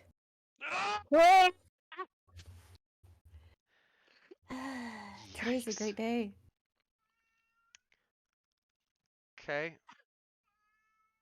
Uh, so there's an unexpected aspect of this that you notice as you drink it, because it takes a moment to have the effects take place. This tastes about as bad as anything you can imagine you've ever tasted, Yeah. but you don't taste any aspect of alcohol to this. Like the burning fume of like an overpowering crude moonshine or similar sort of drink that this seems to be. There's none of that as you drink this down. It's entirely that it just tastes gross the entire way down. And it tastes so gross that you just turn over towards the bar and immediately puke your breakfast up. And Ron just starts laughing. You learned from Damu using his name that apparently his name is Ron. Ron is just laughing. Just the funniest thing. Damu is just kind of nodding like, "Yep, that's usually how that goes." And he hands you a towel to clean up once your insides have settled a bit. Thank you, and I'm so sorry. Oh, I knew to stop you way beforehand if I actually cared. He just reaches under the bar and grabs a towel, a different towel, and Mm. he wipes it over the spot, and suddenly it's spotless. Like it Hey. was clean before, but with one pass of this towel that doesn't even touch all of the mess, the whole that whole section of the countertop is perfectly clean, shiny even. Sham, wow, that's a good towel. But yeah, Nemo, from what you had expected, even getting it in your stomach at all before you puked it up, that drink probably should have gotten you intoxicated. And there's no trace of alcohol to it. So whatever this was, it's apparently not the strong spirit everybody says it is. Oh, okay. Uh, so she's not wasted or anything. She just feels awful. No, you just feel nauseous for the next like Yeah. half hour. Okay. But that's it. Okay. There's no mechanical penalty to this. Okay. You just puked in front of a room full of people. Yeah, that's damage enough. Yeah, Emotional damage. Damage. precisely. Yeah. But he goes, all right, yeah. Sorry, he being Ron. Oh yeah, that was worth a pay cut. Okay. Yeah, give me. He trails off and looks over himself like he's physically assessing something about his physical person. Yeah, give me like 20 minutes. You may have wanted to go this afternoon, but I mean, just give me like a 20-minute warning. Mm? I don't know if you got other shit to do, but yeah, I could I'll be be set. ready in that amount of time. Yeah, up to you. You're the one paying. I'll just stay ready. Yeah. I'm gonna nibble on some bread. Can I get a loaf? And he slides a single silver coin down the bar to you. You deserve it. That's for bread. Yay. And yeah, the kitchen staff will bring out some bread. It's not great bread. Probably the most disappointing thing you've had here as far as like enjoyable quality of food, but it'll soothe your nausea, put something Yeah, back yeah, in your gut. yeah. So yeah. So as long as you guys give Ron a 20-minute heads up, you can get up to pretty much any other stuff you want to in town before you go to the ruins. You can wait until tomorrow. You could go lickety split right away. Whatever you guys want to do. The ball is in your court. Uh, After Ron has left, Ayajie gives Nemo a gentle pat on the like middle upper part of her back, just like the sort of pat you do to someone who's actively vomiting, but also just the Ayajie is like 12 feet taller than everyone. But she gives Nemo a gentle pat, and I should have thought about the flavor as well. I should have changed that too. You. Oh no, Also, it's okay. that's a 5 foot radius, so any other within 5 feet of where the Egier was. Okay. All right. Yeah, that'll get discovered sooner or later. Uh, But she will go up to her room to grab essentially all of her traveling gear and okay. be ready to leave whenever everyone else is. Wolf, is there a shop in town that might have things for adventurers like potions, etc.? There is a pretty basic general outfitters in town that is providing service. There's definitely plans for more, but right now you literally just have a one-stop shop is all that's So there. But that's it in that's a no. in theory you should be able to find a wide variety of things, at least as like class of items. It's not a specialty store. So like Okay. tools, potions maybe kind of iffy. You'd have to go in and check or ask somebody who might know. Um, but like basic gear for travel or uh, cavern exploring, that'd be a reasonable suspicion of something they'd carry. Okay. Well, Cole will grab his gear and his walking stick, and he'll go over there and see if they have a couple potions he could grab. Okay. There's no like proper healing potions, but there are a few like herbal or like not herbal that like plant-based salves and tinctures that should help recovery from an injury, but there's nothing of an actual healing potion. Which it from what you've seen of Darbiton so far, it doesn't look like they have anybody to really produce that. Yeah. The nearest place that you know of that would actually like create and sell that would probably be across the Barrett River in the hold. Yep. But if you want, you can buy like a standard mundane healer's kit. Um, I'm blanking Yeah. on the other thing. Might as well grab that and the tincture. Okay. Let me look up the standard price for a I healer's suppose I kit. only need to use the voice when I'm talking. Up to you.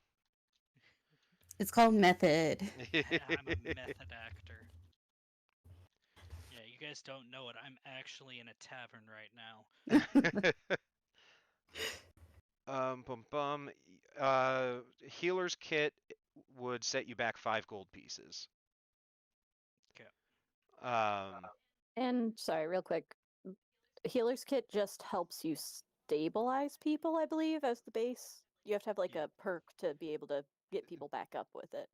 Yep. correct. As an action, you can spend one use of the kit to stabilize a creature that is at 0 hit points without needing to make any kind of check. You just do it. You can do this 10 times before the supplies in the kit are spent. Cool, cool, cool. Hi, Hoban. Yes, I hear you crying, boy. Let me free my cat from his purgatory hell that he has to go into for a nap. Um, He's going to bite my arms now. uh, the the tincture is a kind of combination antidote and really weak healing potion. Um, where if you drink it, the poisoned condition is cured, so like a standard antidote. But also, if you have somebody drink it, after 1 minute of ingestion, they'll regain 1 hit point. So that is enough to bring somebody back up if they're at 0 and they're stable. But it does take a moment of a delay to set in. But it still could be enough to save someone's life. Mm-hmm. And that'll set you back 2 gold pieces. Okay, I'll get one of each of those. Okay. Um, say Yeah. that Nemo went too. Could I get a tincture? Sure. Yeah. 2 gold Okay, cool. pieces. In total, Two they gold. have 5 of those tinctures in stock.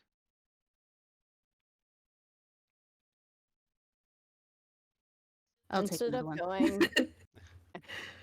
going to market, Ayejie is probably going to go out and around to like green areas and things like that. And just look at like various flora fauna that is around. Okay. Not exclusively to see if there's anything that could be used for healing. She just hasn't had a lot of time to explore this place yet. Yeah. I mean, good luck finding green in this part of the fringe. That's true. Um, Okay, not green, just yeah, not no, I know what you mean. muddy streets. Yeah. Which fortunately you literally just have to walk outside of this construction area that is town and you're back in the wilds of grassland. If you would like, feel free to make a nature or a survival to figure out anything you find. Or a perception, I guess, if you want to look more for characteristics rather than identifiable or like a thing you already know everything about. I'm thinking nature because she's not looking for anything specific, so she's not like tracking anything. She's just kind of trying to assess what she sees. Okay, see what she knows about what she sees. Fair Pretty enough. much. Yep, that sounds like nature to me. Nice. Okay. You recognize quite a few, if nothing else, like um, similar functioning plants to what you have back home, but a lot of things here are distinct and different enough. You've moved far enough away from your homeland that all of these things are kind of new. Um, but you find some standard like fiber plants where they're mostly used for breaking down and crafting into assorted textiles, ropes, lashings. That's a lot of what's immediately around here. There are a few that would have very, very marginal functions for any crafting, as far as like it would be good to make a healing tincture or any other sort of concoction or alchemy ingredient. There's not a lot, but you do find a couple things that you think, with a little further study, might amount to something, but you just don't quite know. Okay, because she's also probably just going to sort of refill her regular stashes, so Yeah, you'd be able to even do that just just like fine. plantain, sage. Oh yeah, yeah, you'd be Yeah, able to that's find where it's like there's no plantain synfec. herbs. No, no Sinfec. Not wet enough. Sinfec doesn't grow naturally in this area. Oh, in this area. Yeah, but she's just gonna sort of restock on some of her regular stores since she used a little bit of them. Okay, go ahead and make a survival check for me for collecting those things. For harvesting wild plants. Oh yeah, you're able to restock just fine. This Yeah. There's enough stuff around in good enough shape. You're pretty seasoned and experienced at collecting these sorts of things and preparing them for storage in your kits and all that good stuff, it goes off without a hitch. Collecting things like butterfly sage instead of oleander sage and catnip instead of hoary mountain mint. Yep. Excellent. Okay. Anything else before you guys reconvene to make your way down into the ruins? No. No. Okay. Excellent. I think let's go ahead and take one more 5-minute break. This will be the last one of stream before we progress. Mm. Uh, but then in 5 minutes' time, we'll get right on your descent underneath Darbiton. Let's go. Woohoo! Woo! Alrighty. So, you guys are getting ready to descend. Who's ready for an underground party? Ooh, me. Excellent. Me. This character is far more happy underground than other characters I've had, so I'm down True. for it. That's a fair point, thinking of one in particular. Especially when mentioned there's climbing involved. Yeah, my characters don't have a good history with either very high up or very far down. Yeah, no. Cole Oh, is used to being in claustrophobic spaces that are dark. fair. Fair enough. I mean, it takes pressure to create coal, am I right? Okay, so. Ooh. I just got the joke. um, Everyone boo this man. Boo. so you guys reconvene in the bar after 20 minutes, half an hour or so. You meet Ron, who is ready to go, and he looks absolutely up to task. He has uh, back like a travel pack, an adventurer's pack with a bedroll, canteen, whole 9 yards.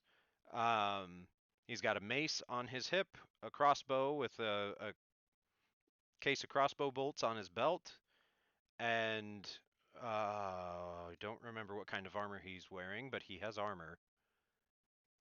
I will double check because it's important to He me is that you wearing know. clothing.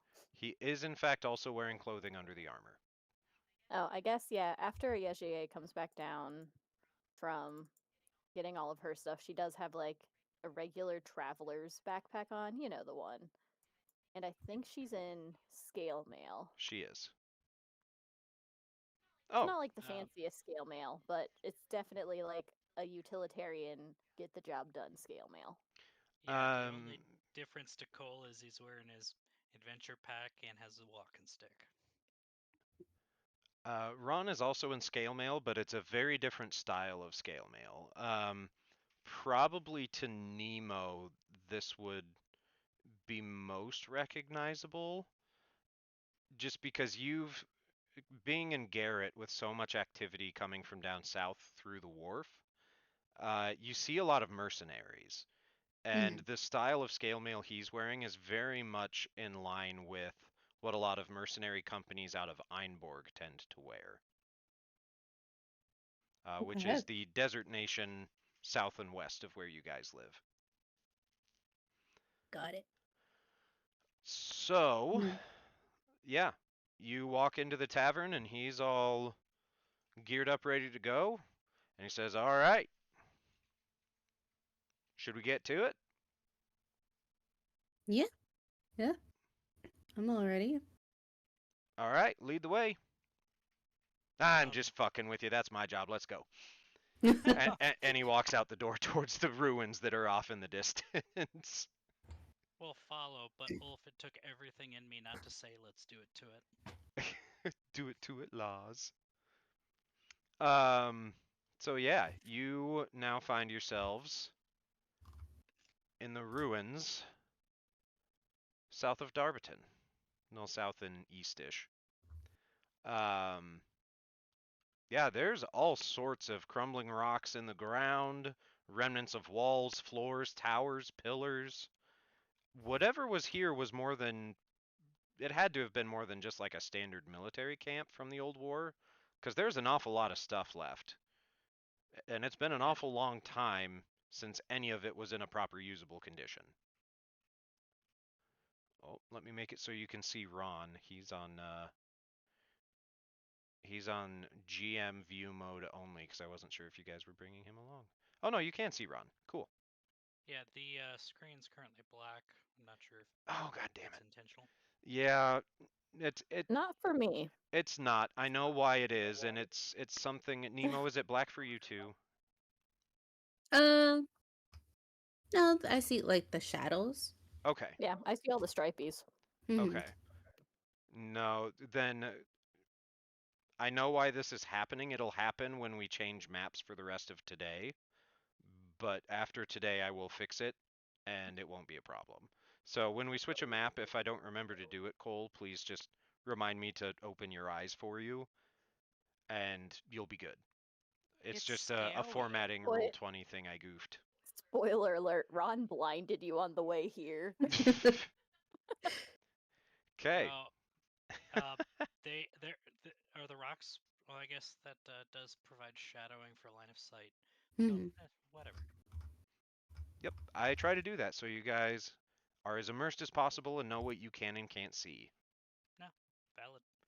So Ron leads the way, and he's just like humming softly to himself as he leads you from Darbiton down here. He seems to be in a pretty good mood. He's definitely a lot more playful and less, I'm gonna try and get money just for talking to you than he was earlier. ASJA would ask him for stories of his times the in the caves during their short trip. Uh, well, you know, I already told you about the water. For what it's worth, it's not 'cause I was drunk. I stepped on a pitfall and the ground gave out beneath me, and then I found the water. Ah. Um, I take my job very seriously when I'm on duty. I just party hard when I'm not. Mm. But that does remind me, actually, I did forget one thing that we've seen down there, but it hasn't been seen since, and this was months ago. I don't know if any of y'all have any knowledge of Dwerger, the deep dwarves, the gray dwarves. Uh, they're not friendly. I've been in a scrap down there with a group of them before, and they were all killed, but they put up a hell of a fight. They got some kind of magics a bit, and it was kind of scary. But if we come across them, I'll just take some comfort in the fact if none of you have known what to do about them before, I've dealt with them once or twice. Well, literally just once. But you know, uh, that was a story. They can get big or small in the middle of a fight. Oh, They okay. can get to be as big as her, and they can get to be as small as, I don't know, a substandard gnome. Good. Nemo, I'm gonna make it a point to try and be just like a couple steps behind you. Oh yeah, she's purposely trying to stay in between the two of you. Yeah. Okay. As you get through and approach, one of these old foundations of a room or a small building, maybe, there's a campfire putting smoke up in the air, so you get a decent sense of where to go, even without Ron needing to lead you there. As you approach, there is a mastiff on a chain, just kind of laying down, snoozing in the grass. And as you approach, it does stand up and start growling a little bit. Not like it's actually wanting to growl, but more like you see there are a couple guards here, as Ron said there would be. More of like letting them know that something's happening to Ah. make sure that they're paying attention. And you do have to pass this dog before you can deal with the guards. I don't know if any of you have things about dogs that would make you hesitate, but it doesn't seem like it's particularly eager to cause you problems. Mm. There is Both of the guards here are human. They are armored, they are armed with spears, and have swords at their hip, and shields on their back. Over here by the fire, there is somebody in civilian clothes just sleeping. They kind of blend in with the map, but there is a token for them. That looks like they're probably a half elf. I was supposed to say, Frodo, is that you? But as you guys approach, Ron just kind of ignores the dog entirely and steps up to the guards and he goes, "Hey, fellas. Ron, you all good? You gonna let us in?" "That depends. Who is this?" "Oh, this is Yvelda's group." "Oh, right. Yeah, we got told she had somebody coming. Yeah, you guys should be all paid up. Just you know the rules, right? You all look Mm. new." We were explaining the rules, I believe. That's To why we which got Ron. He'll to take care of us.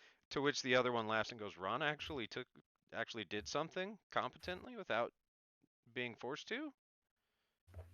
I'll be damned, one of the hells must have closed. For cold."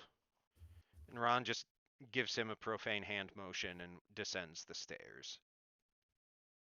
What would your marching order be going down the stairs? Cole would be last. Nemo will let it be known she would not be first. She will not be last. So I guess that means that Yeshier is first after Ron, because Ron's leading. Okay. It's okay, I'll break any of the holes into the ground before you guys can get to them. Oh no, she Do-do-do. fell. Oh no. Okay, so Hey, Ulf, can you open up my eyes? yes, I can. I might need to open up Look. other people's eyes. Can everybody else see? Look with your special eyes. I can see. Okay, cool. My brand. I have special brand for my special eyes.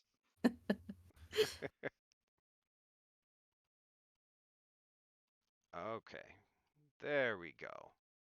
So you descend the stairs. Can you? Is it supposed to be extremely dark? I can see my token. Try arrow keying your token once or twice. Sometimes that, because Roll20 also just gets silly about that.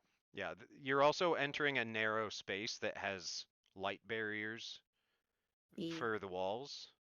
Yeah, I just see my token in a sea of blackness. Oh, hold on. I might know. I might. Okay, because if Ulf can't fix it, the only other thing is refreshing your browser. Bum bum.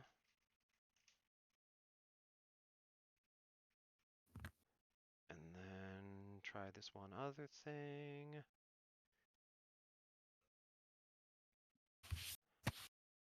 Okay, maybe now? Nope, I'll try refreshing the browser. Okay. Otherwise, you just watch Ulf's stream. No, I'll figure out something else. I'm not gonna have one of you play in the dark, especially if you have dark vision. Alright, I'm back. The screen is still black. Hmm.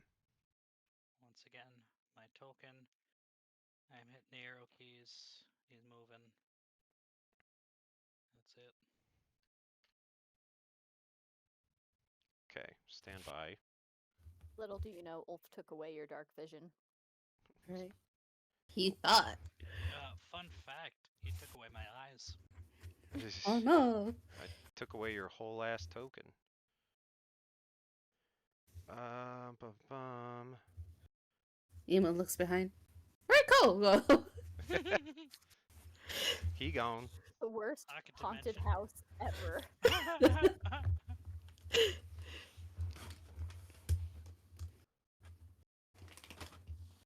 Who's taller, Cole or Nemo? Would have to be Cole. I'd be surprised if he was shorter than Nemo. Okay, I was just making sure if someone like attacked from behind, It would be a little funny if Nemo were taller than Cole and could still get hit. Right now, Nemo's just like happily walking around completely blind because she can't see past either of her companions. It's okay. I'm happy with just, following the leader. All right, Cole, are you able to see? No, I am not. Desperate measures. I'm not moving your token far, but I'm moving you beyond one of the light barriers. Can you see your token moving and still nothing else? I see the spot where it's going to, but as soon as I move from it, it disappears. Interesting. Yeah. This is a variant version of the problem we faced before with this. Okay.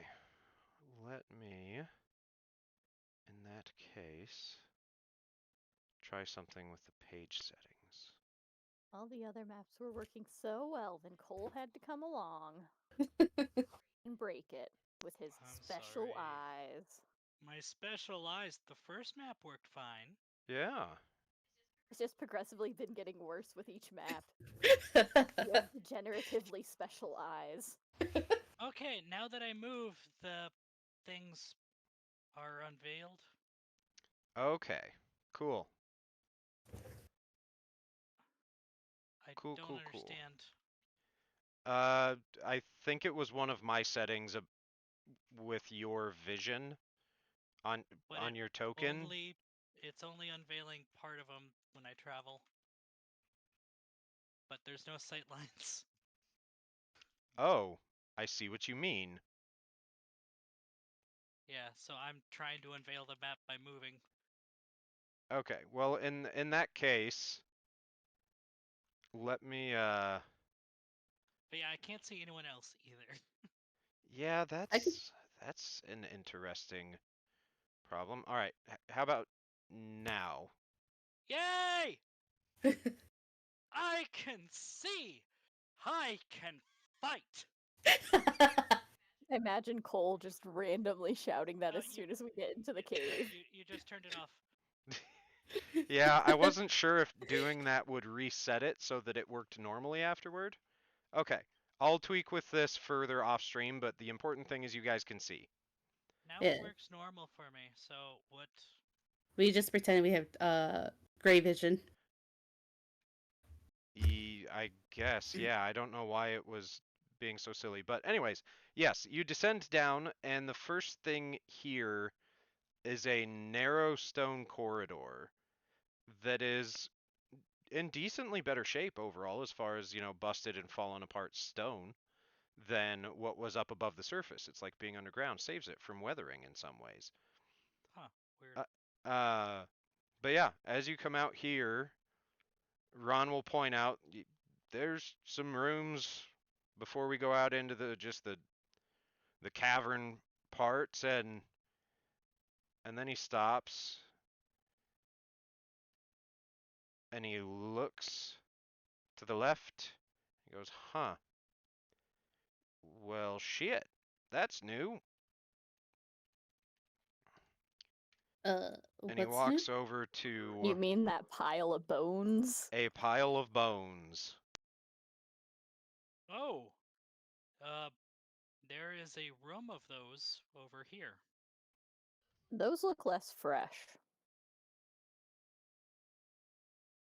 Are those bones or is those sticks? They are bones. Oh.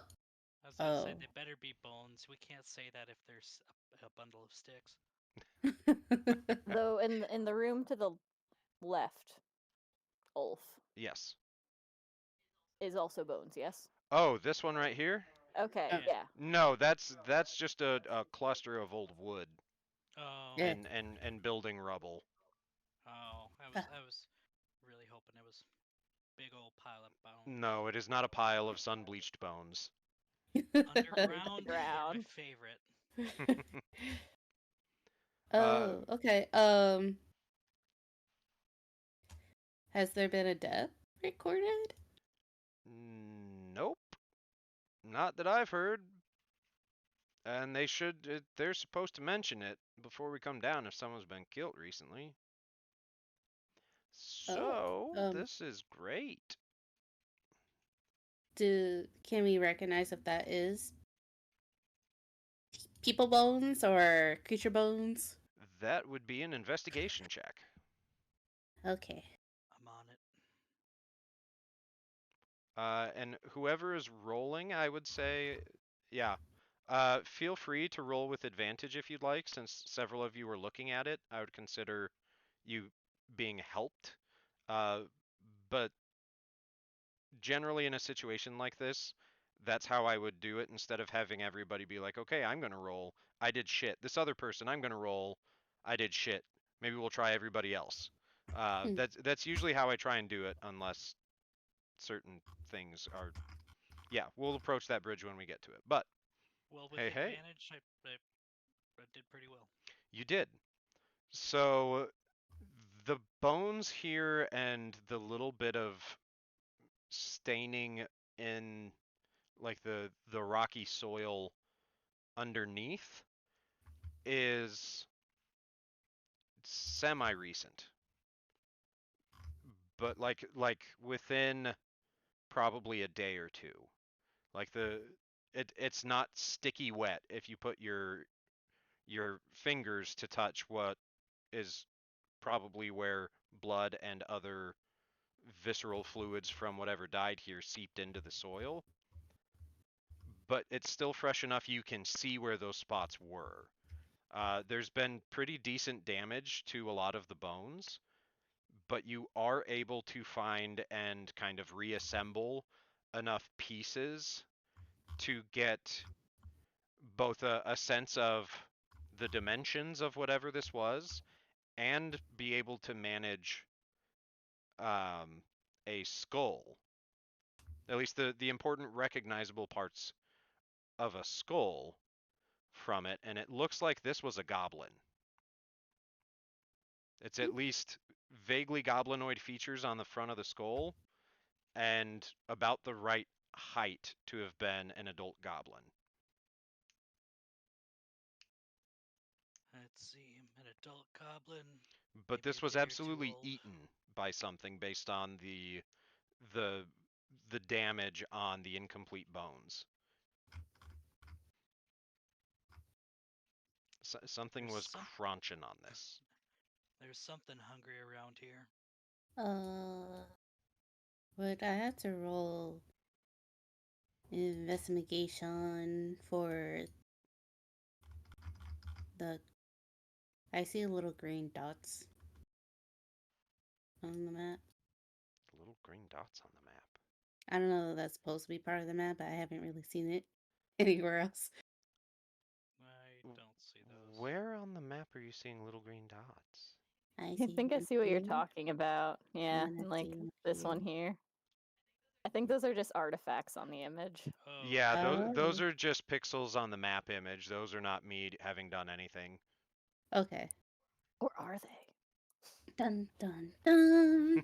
Sounds like someone who's hiding something might say. What? I'm a DM. My job is shit. Never mind. I can't complete that honestly. Okay, so we already knew about the goblins. Are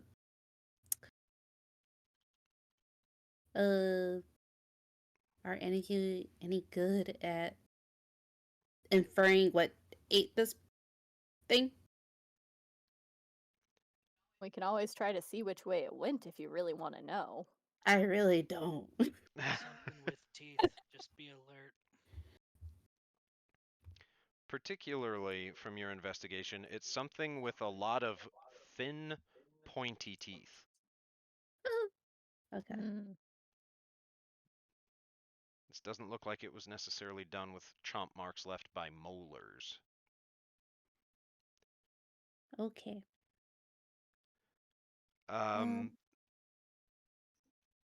Yeah.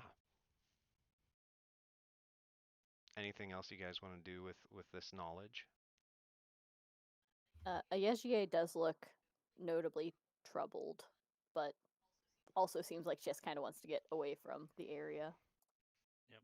Cole's gonna turn around, grab some clean dirt, rub his hands with it, and brush it off on his pants. All right, Ron. Let's keep her going. All right. You know I could just clean your hands for you, right? I'm gonna look over. No. Yeshi is just gonna presto his hands. Okay. Just use some prestidigitation to cast it. She just sort of like runs her fingers or runs her thumbs along like her knuckles. And by knuckles I mean like the bone between the knuckles, Mm-hmm. the phalange. Yeah. And with that she'll just clean Cole's hands. Poof. Thank Uh, you. Ron watches that happen and just goes, "Huh. All right. Well, where to next? uh, I'll go first, but I gotta know which way you want to go." You're taking us deeper to where there might still be fresh exploration. Yeah, I mean, there's down this way. Here, let me change my thing so I can mark an arrow to show where he's pointing. Well, down that way there is ruins of a room. There might be something in there that other people have missed. Uh, that room over that way is pretty picked. Yeah, and then the way through's further down here in this direction. okay. So we can keep just moving forward if you want, but if you want to stop and look through any of these rooms and see if you find something buried in the wall or something somebody missed, we have found passageways behind what were thought to be completely structurally secure walls. If we find nothing that we're looking for deeper in, we can always do that on our way out. Fair enough. Okay. I would say Sounds as a caveat to my own statement, I've also found weaknesses in the floor where I thought the floor was solid. So, mm, just tread careful and things might not always be as solid a barrier as they seem, I guess. It's good life advice, really. Oh no, I'm mm. getting philosophical. I must be sobering up.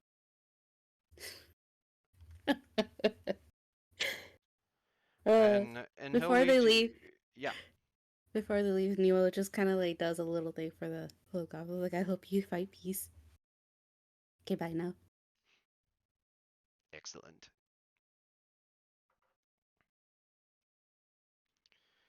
Where'd they Uh, go? Where'd they go?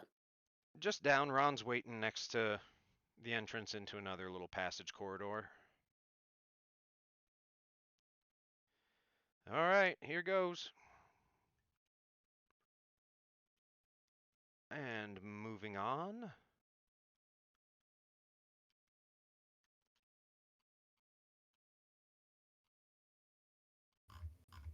Depending on how zoomed in you were on the previous map, zoom Yeah. out and you are in the top left corner now. Yep. Unless you're Cole and maybe can't see anyway. Yeah. Let me check Cole's. Yep, Cole's vision settings were shitty. I know who his favorite isn't. All right, there we go. Cole, can you see to standard now? And are you muted? I am, and yes, I can. Excellent. All right, so um, yeah, what I should have asked this earlier, but what is everybody's passive perception as an important number to know as you're exploring a potentially dangerous environment? 10. 11. 10. Excellent. We see a lot. Okay, well, it's a good thing you brought Ron. Yeah. His passive perception is pretty passable.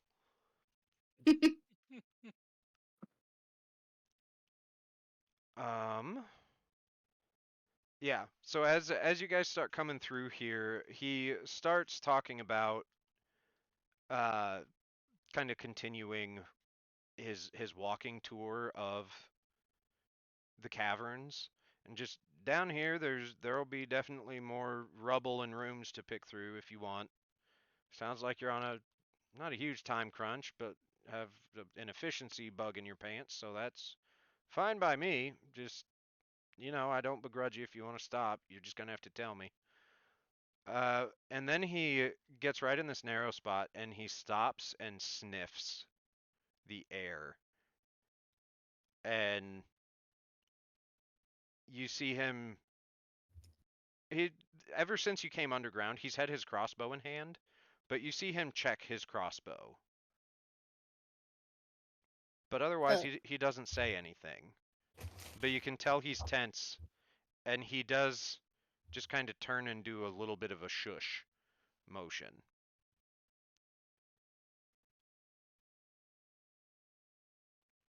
No matter how shush Yejie tries to be, she is clanking.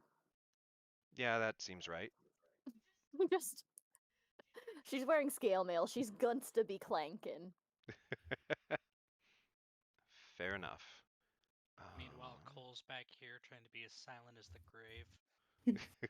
Okay, make a stealth check, Cole. Well, I'm just saying I'm not intentionally trying to be stealthy. I'm just saying I try to walk quietly. I don't have Gotcha. armor, etc. But no, Gotcha, I'm not gotcha. trying to stealthily move right now. Okay. Um,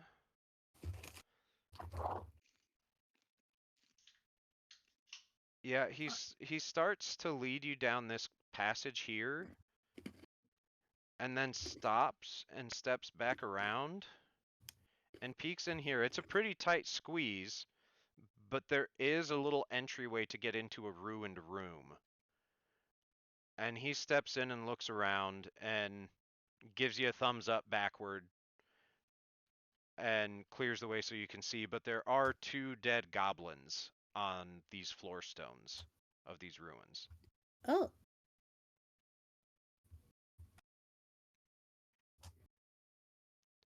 Yejie is immensely uncomfortable at that. Like, as you would expect someone seeing a dead person if they haven't really seen them too often before. uh, Cole gives them a passing glance before looking elsewhere. Okay. Nemo gives up Isaiah the. She returns a little pat on the back. Stretches her arm up.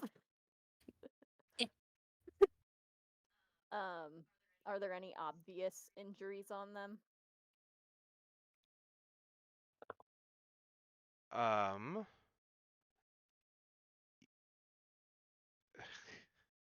Oof. Okay, Ron is also a little distracted. Obvious injuries, yes.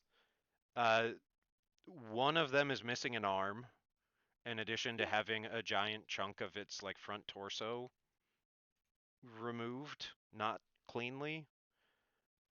And the other one is just shredded to ribbons.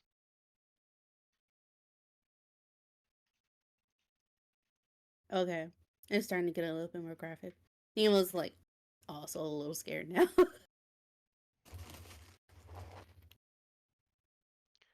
Like something is having a little murder spree. Any ideas what we're looking at, Ron? This isn't. No. No, it's not. I don't. None of the things I know have been down here before. I, this doesn't remind me of any of them. We could see that little arrow you're drawn. That was me. Yeah, I was gonna say Oh, that I okay. was not drawing an arrow. All right. Mostly, I can see further than 60 feet, is what I was checking, so just for future Yeah, no, it's fixes. the light settings. Indeed, just, no, Yeah, no. no, I appreciate it. um, A Yejige is good to either explore the rest of this cavern or just move on. Okay. Um,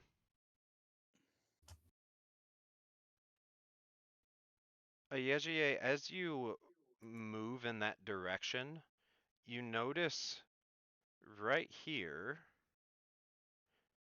poking out underneath some of the rubble and bricks, that there's a small cluster of short mushrooms poking out of the dirt. Oh yeah. It suddenly seems to have forgotten that there is danger afoot immediately to the mushrooms. Crouch down. Well, we know what Uh, Ayeje is about. She has some various tool sets that she will be using to after I eat these mushrooms. Which nature? Um, Try to see if n- I recognize them or yeah, or features about them to give you any idea. I would say survival if you're just trying to basically suss out if they're harmful or not. Could be argued, but you'd get more information out of a nature check. yeah, I'm gonna do a nature. Tell me about those spore prints. So these mushrooms are pretty small, and they're, despite what the picture on the map is, they're kind of almost like an ambery kind of color. And they seem like they're clustered out of like 2 or 3 spots in the soil, even though it has multiple like fans coming up in these, like they're not quite trumpets, but the bottoms are funneled out of single breaks in the dirt, kind of like trumpeting mushrooms do. Um, but then the top kind of droops over, like kind of like a trumpeting mushroom that got weak at the top and flopped out backwards. Before picking them, she digs through her bag again and pulls out a very intricately, is it beaded? Hmm. A very intricately beaded journal of some sort. It's some sort of bound book. And she cracks it open and grabs. I don't think she'd mess with an ink pot right now. The book is painted. It's your bag that's beaded.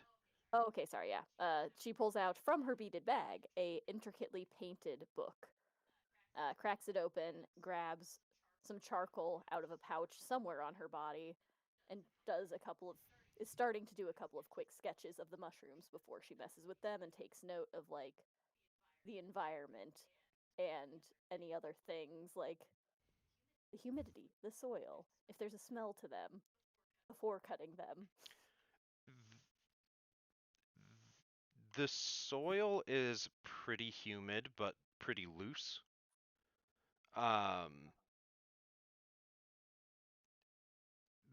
the way it's popping up out of the ground in particular spots seems like that might be something worth investigating and looking into it. It looks like it's sprouting out of wood that was just like part of the scraps of whatever this building was that's been stuck in the rocks and the soil and the rubble. It seems like that is its foundational need, is to sprout out of wood because it's not sprouting out of anything else around here. And you haven't seen a ton of wood in these ruins besides that big pile of rubble at the beginning that we mistook for bones. But otherwise, by everything you know about fungi, it should be pretty safe to handle and probably eat. Even with her assumption that it's going to be relatively safe, she gets a medium small jar. Once again, out of that same beaded bag, opens it up, and she'll actually try to take a portion of the mushroom and the wood it's sitting on and like surrounding dirt. So, like, almost a terrarium. And she will use a knife from her chef's tool kit, tool set, Okay. to just sort of swoop and like take a sample of it and put it in this jar, Okay. Roll survival to seal it back. harvest this thing. She should really be better at this. Are you a Oh, herbologist? she's plenty good at it. Oof. Whoa. So fun fact, one thing I do with natural 20s is if you get a nat 20, you succeed in a way that should be exciting and rewarding, not just in the way it resolves, but in the way your character learns a little bit. So every time you get a nat 20, you're going to get some extra experience with it too. So Pez, go ahead and please mark that you have, I believe at this level, Open. it is, hold on. I thought I remembered off the top of my head and I don't, so I don't want to, because it has to change as you guys level up. Yeah, I was just about to put the level 9 experience gain. Yep. Ba-ba-ba-bum. Where is the table with all those values? Damn it.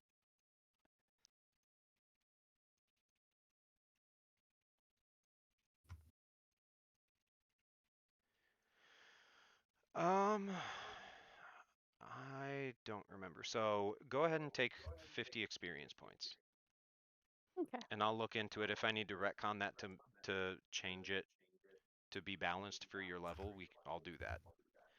Okay. And But I'm adding a jar of mushrooms. yes, a jar of yellow underground mushrooms.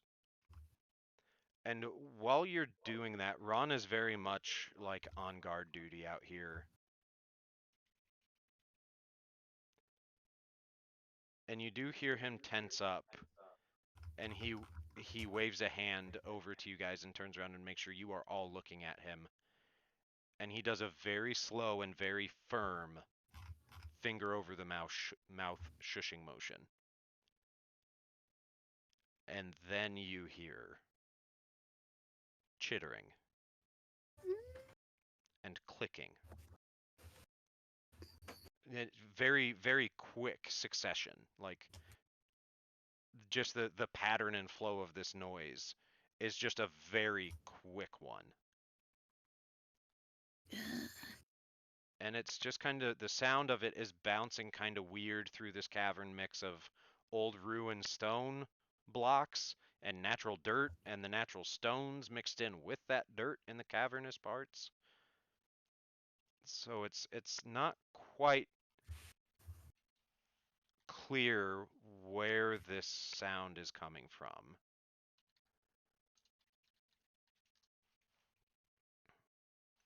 Um, Nemo, I'm gonna grab you by the arm and make sure and try and put you kind of right where I'm standing, so your back's against the wall, not the opening. Okay, okay. She's fine with this. She's like, yeah. And she's I would say like at this point she's like covering her own mouth. and so these two kind of pillars of dirt in front of you, so like this, if my ping will work, this and this are both like just round pillars of of soil and under soil that have just never been carved out in the way the rest of these passages have been for whatever reason. But that's nice. It holds the ceiling up. Hmm. But you do start to see movement in the shadows of that ceiling.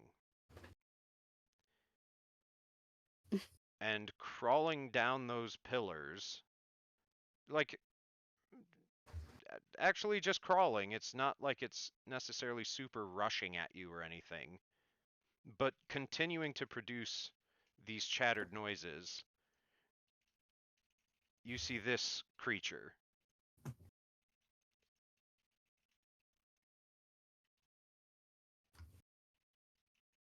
And there are two of them.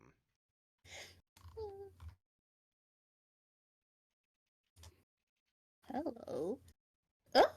Oh, oh, it's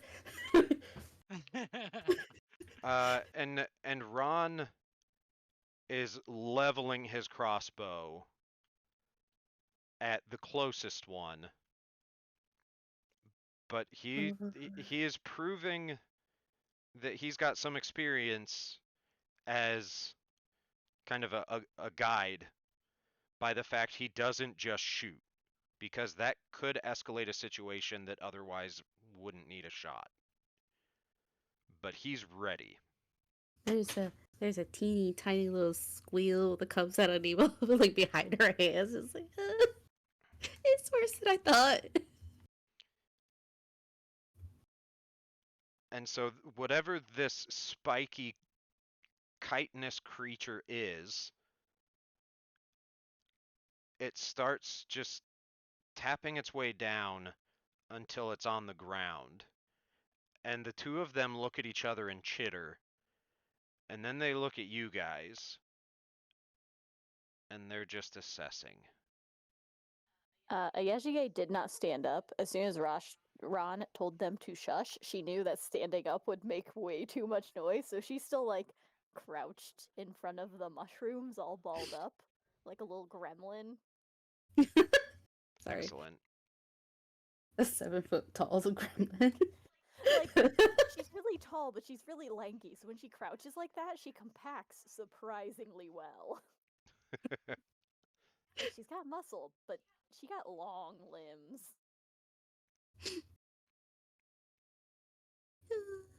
Okay. Okay. It seems like there's a tense stillness here. Do you guys have anything you want to do before any of the NPCs, humanoid or otherwise, undertake anything? Uh, um. I would like to prepare an action to dodge if either of them strike at me. Because I'm gonna follow Ron's lead. If he starts attacking, I'll attack. But if he's just gonna wait and see and let them get close to us, if they get close and strike at me, I'd like to essentially prepare action dodge or like Yeah. I don't know. Yeah, you can prepare a dodge action.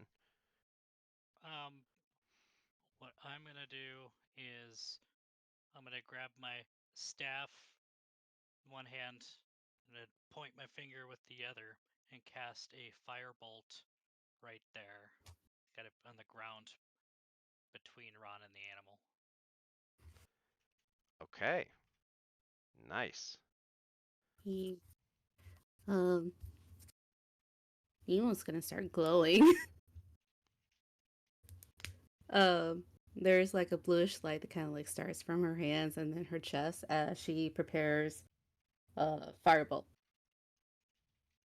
Doesn't let it go, but oh look, animation.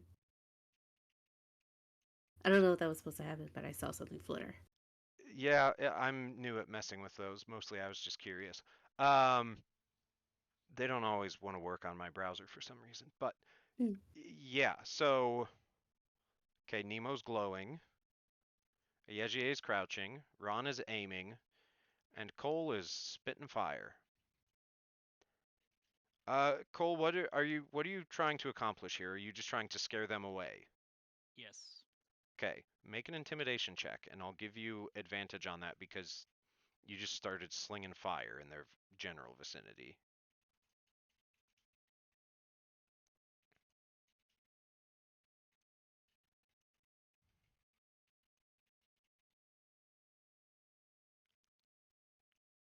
Okay. Yeah. So the fire absolutely causes them to like backpedal a bit. And they do so backpedaling in different directions. So there's definitely distance between them. And they are hissing, they are chittering, they are making some sort of weird growl mixed in there. They didn't like it, and they're stamping those front spiky legs in some sort of frustration. And one of them begins to just, this one down here, begins to start stamping that right front leg onto the column, which seems like a very deliberate action. He's calling for friends. Would you like to make a check to see? Cole is getting the dirtiest look from a Yeshige right now. She spares a glance away from the creatures to just give him like you bruh. So I'm gonna see if I can. What I'm gonna do is I'm gonna cast Thaumaturgy to cause ground tremors to see if I can drown out their stamping. Okay, where are you placing it? And how big an area is it? I don't remember. Is it just a 5-foot square that you can affect with that? That's. Oh, I can't cast that. Its range / area is 30 feet, and I can cause harmless tremors in the ground for 1 minute. Okay, so I think that would just be in like a 5-foot area since it doesn't specify otherwise. So pick your square. Where would you like those tremors to be? Right in front of this one? Yeah, right on top of his claw. Okay. I'm either helping or hurting. It immediately sinks that foot into the side of the column and it starts shrieking. This isn't the chittering sort of sounds you've been making it hearing. This is a cover your ears, like blood curdling shriek as it reaches that other front leg over and digs into that pillar and starts scooting upward. It is what, for whatever reason, it is not cool with that. And it scurries back up and disappears into the shadows that it came from. Nice. This one definitely seems less confident, but it's still here.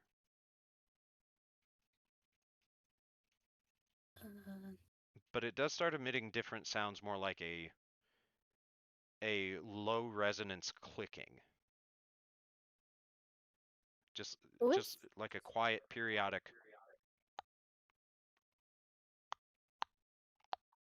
Fun fact, that doesn't come through the mic. Oh, damn. I could hear it in real life. You guys are missing out. Since these things might not be like inherently wanting to kill, especially because they've obviously had a couple of meals in the recent past, they could be just weirdly curious omnivores. A Yejier, I'm not sure if she can really silently grab anything from her rations. I don't know. She's animal handling maybe just to try to vibe check. Yeah, you can animal handling vibe check. Have She one of these as a really pet. wants to lose that hand.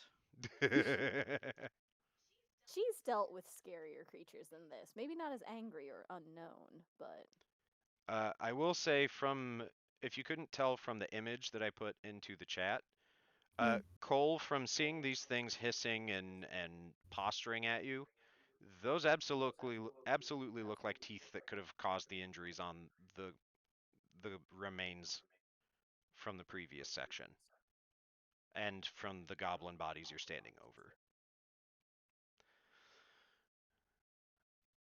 that's not too bad for a vibe check. No, not at all. So at first they were questioning and defensive in their body language, but like aggressively defensive, if that makes sense. Like would absolutely strike out if they felt threatened. And the one absolutely just fled out of sheer instinctual terror. And the other one is nervous, but for some reason, it hasn't fled. But it seems like it's probably considering. Something about the way it's changed its calls and vocalizations probably has something to do with it.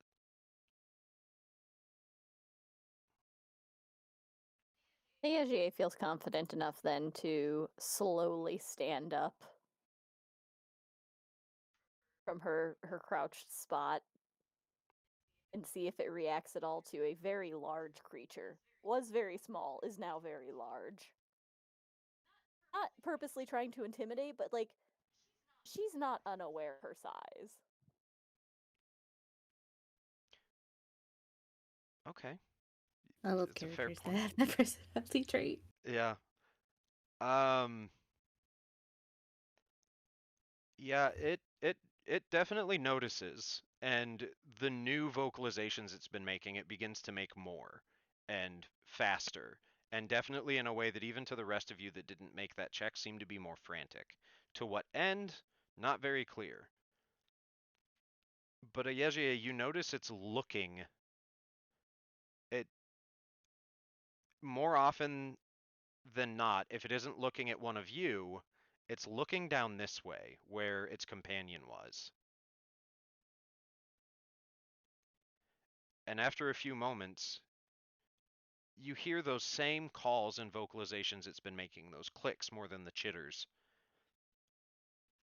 But they sound a lot smaller. Oh. I don't know I don't know if I want to be terrified or think it's cute. I already called him friend shaped, so. As a little one Um, comes out and begins to scurry up the wall. So is that image accurate? Yeah, that's what Yes, they look like. that is Its the official eyes, image. its eyes are positioned in such a way that Ayeje is actually going to make an obvious movement to look away from it. She'll still be looking out of the side of her eye, but she's making an obvious movement that, like, if it knows where her eyes and face are, she is looking away from it now. Because in that image, it looks like its eyes are on the sides of its head, which It's a gives big predator, prey though. animal. Gives big prey animal vibes, or at very least, not ambush predator. The dentition! It's literally killed these goblins! They could have died of natural causes. They all had heart attacks. But either way, she's giving it a chance to get away. Essentially, like what you do with a cat too. Like you're We not gonna all stare are at a giving cat, it a chance to get away. but we're watching it. So she is turning her head away as if pretending to not watch it, still watching it out of the corner of her eye, so that like it feels it has a chance to flee without being pursued by her at least. It zips up the wall. And Ron's like exhalation of relief is something somebody without dark vision could probably see in the dark. Like he's just so visibly, oh, I don't know what the fuck that was. That's new. Why would you shoot fire at a creature you don't know? You could have caused a stampede. There could have been 50 of them somewhere. It scared him off. Most monsters don't like fire. I'm not sure it was the fire. That just seemed to confuse them. Something else made them leave. Nemo's back is glued to the wall. Whatever it was. Like, There. player knowledge for clarification. Mm. Ron has no way to know that Cole cast a tremor spell because he's too Oh. far away to perceive it. Ah, So he has no way of knowing that that's something you did at about the time it left. gotcha. I think I scared it. I'll take that. It's a win. You know what scared animals do. You know what scared animals do when you are in their home. They'll flee unless they're cornered. Well, I think we were between them and maybe what they meant to feed that little one. Would be my guess. So We'll be gone soon enough. I think Maybe next time you just let them lie for a minute before shooting fire at them. So they lunge first. I'm gonna raise an eyebrow at her. You know, I'd rather one lunge at me than 10 more come out of the shadows. Do you Because see 10 more? No, but did you see the two? Nemo looks up.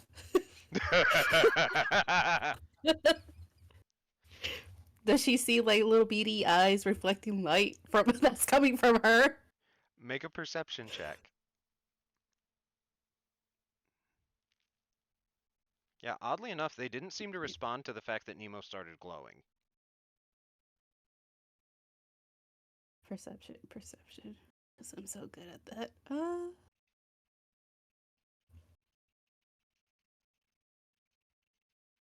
It's Yeah, not it's great. dark up there. It's Yeah, dark. you don't see anything. Nothing Okay. significant to report. Okay, cool. But we should leave. It's gonna be back for these goblins. I was gonna say we could try to check if they have anything, but if we know that that's their meal for their kid, let's not. Ron looks over Bodies. to a Yejier. You get what you needed? Yeah. Cool. Yeah, let's keep moving then.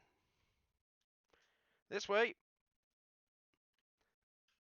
In particular, he says this way very loud. Oh, And who's he yelling to? the next few times he says anything, he's saying it quite loudly. Black bear rules. I was like, who is he yelling to? More or less, that's what he's doing. Like that's how you're supposed to go hiking in bear habitat or like places bears might live, because bears are most dangerous if you surprise them. So if you make a lot of noise, they hear you coming, they just fuck off.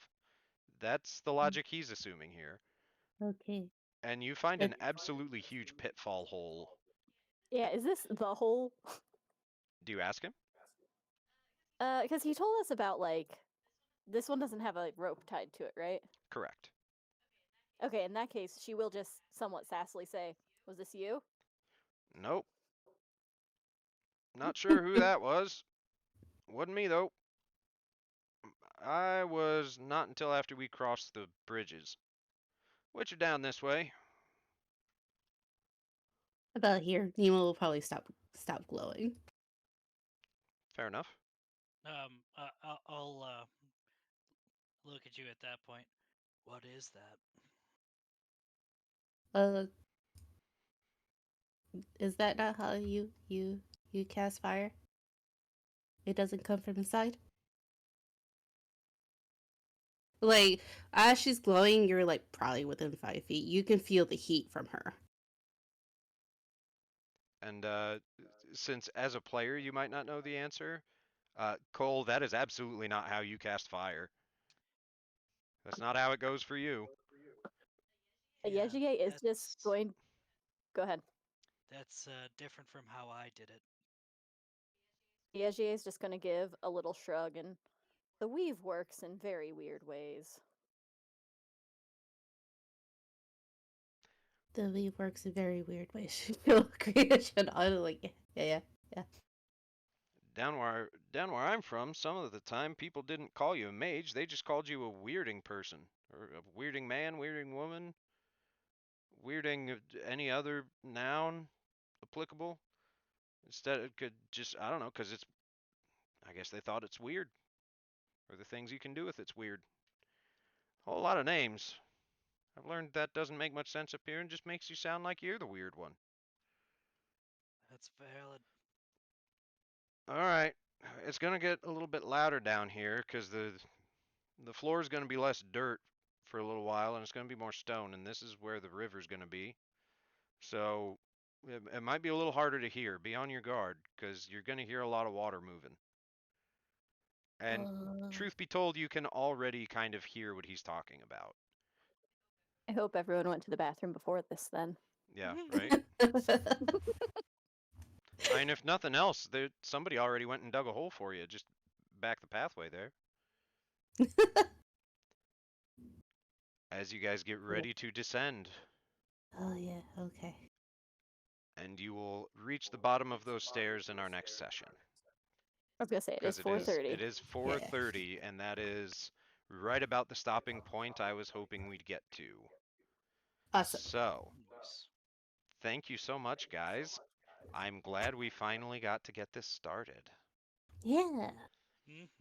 I know we Checkpoints. haven't officially ironed out when our regular session time is going to be, but I am hoping to start. I'm perfectly okay doing an every other week session if that's what people want to do. But historically, our weeknight Evard sessions from other campaigns were as much as possible every week. And I would like to try and get to that if we can and if we're feeling the campaign enough to do it, but we'll discuss that later, just trying to plant the seed now for consideration. Mm. But we'll be in touch and in talks to figure out when the next thing's going to be. So until then, I really appreciate you guys wanting to play, and I'm excited for the next installment.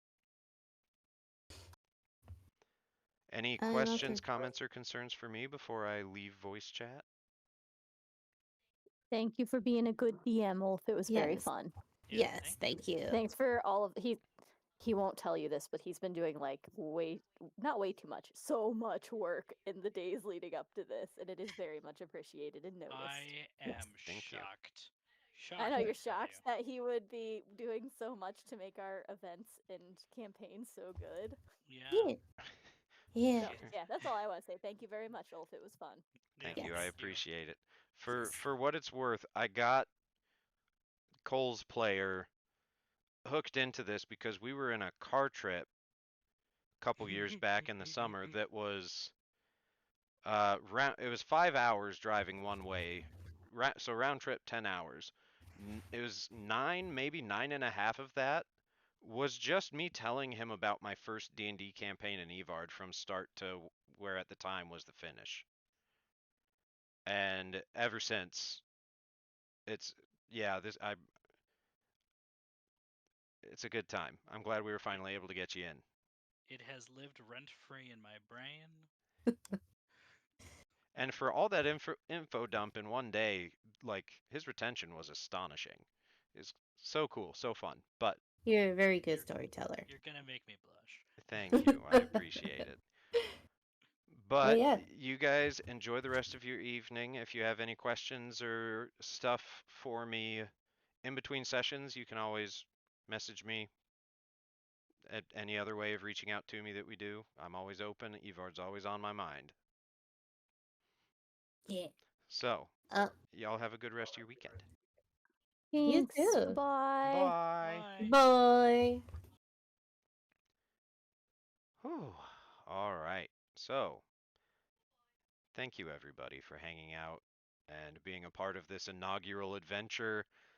I have been so excited about this for so long, and I'm so stoked that we're finally getting to do this with you. Again, I apologize. It's not the best format for interacting with you, chat.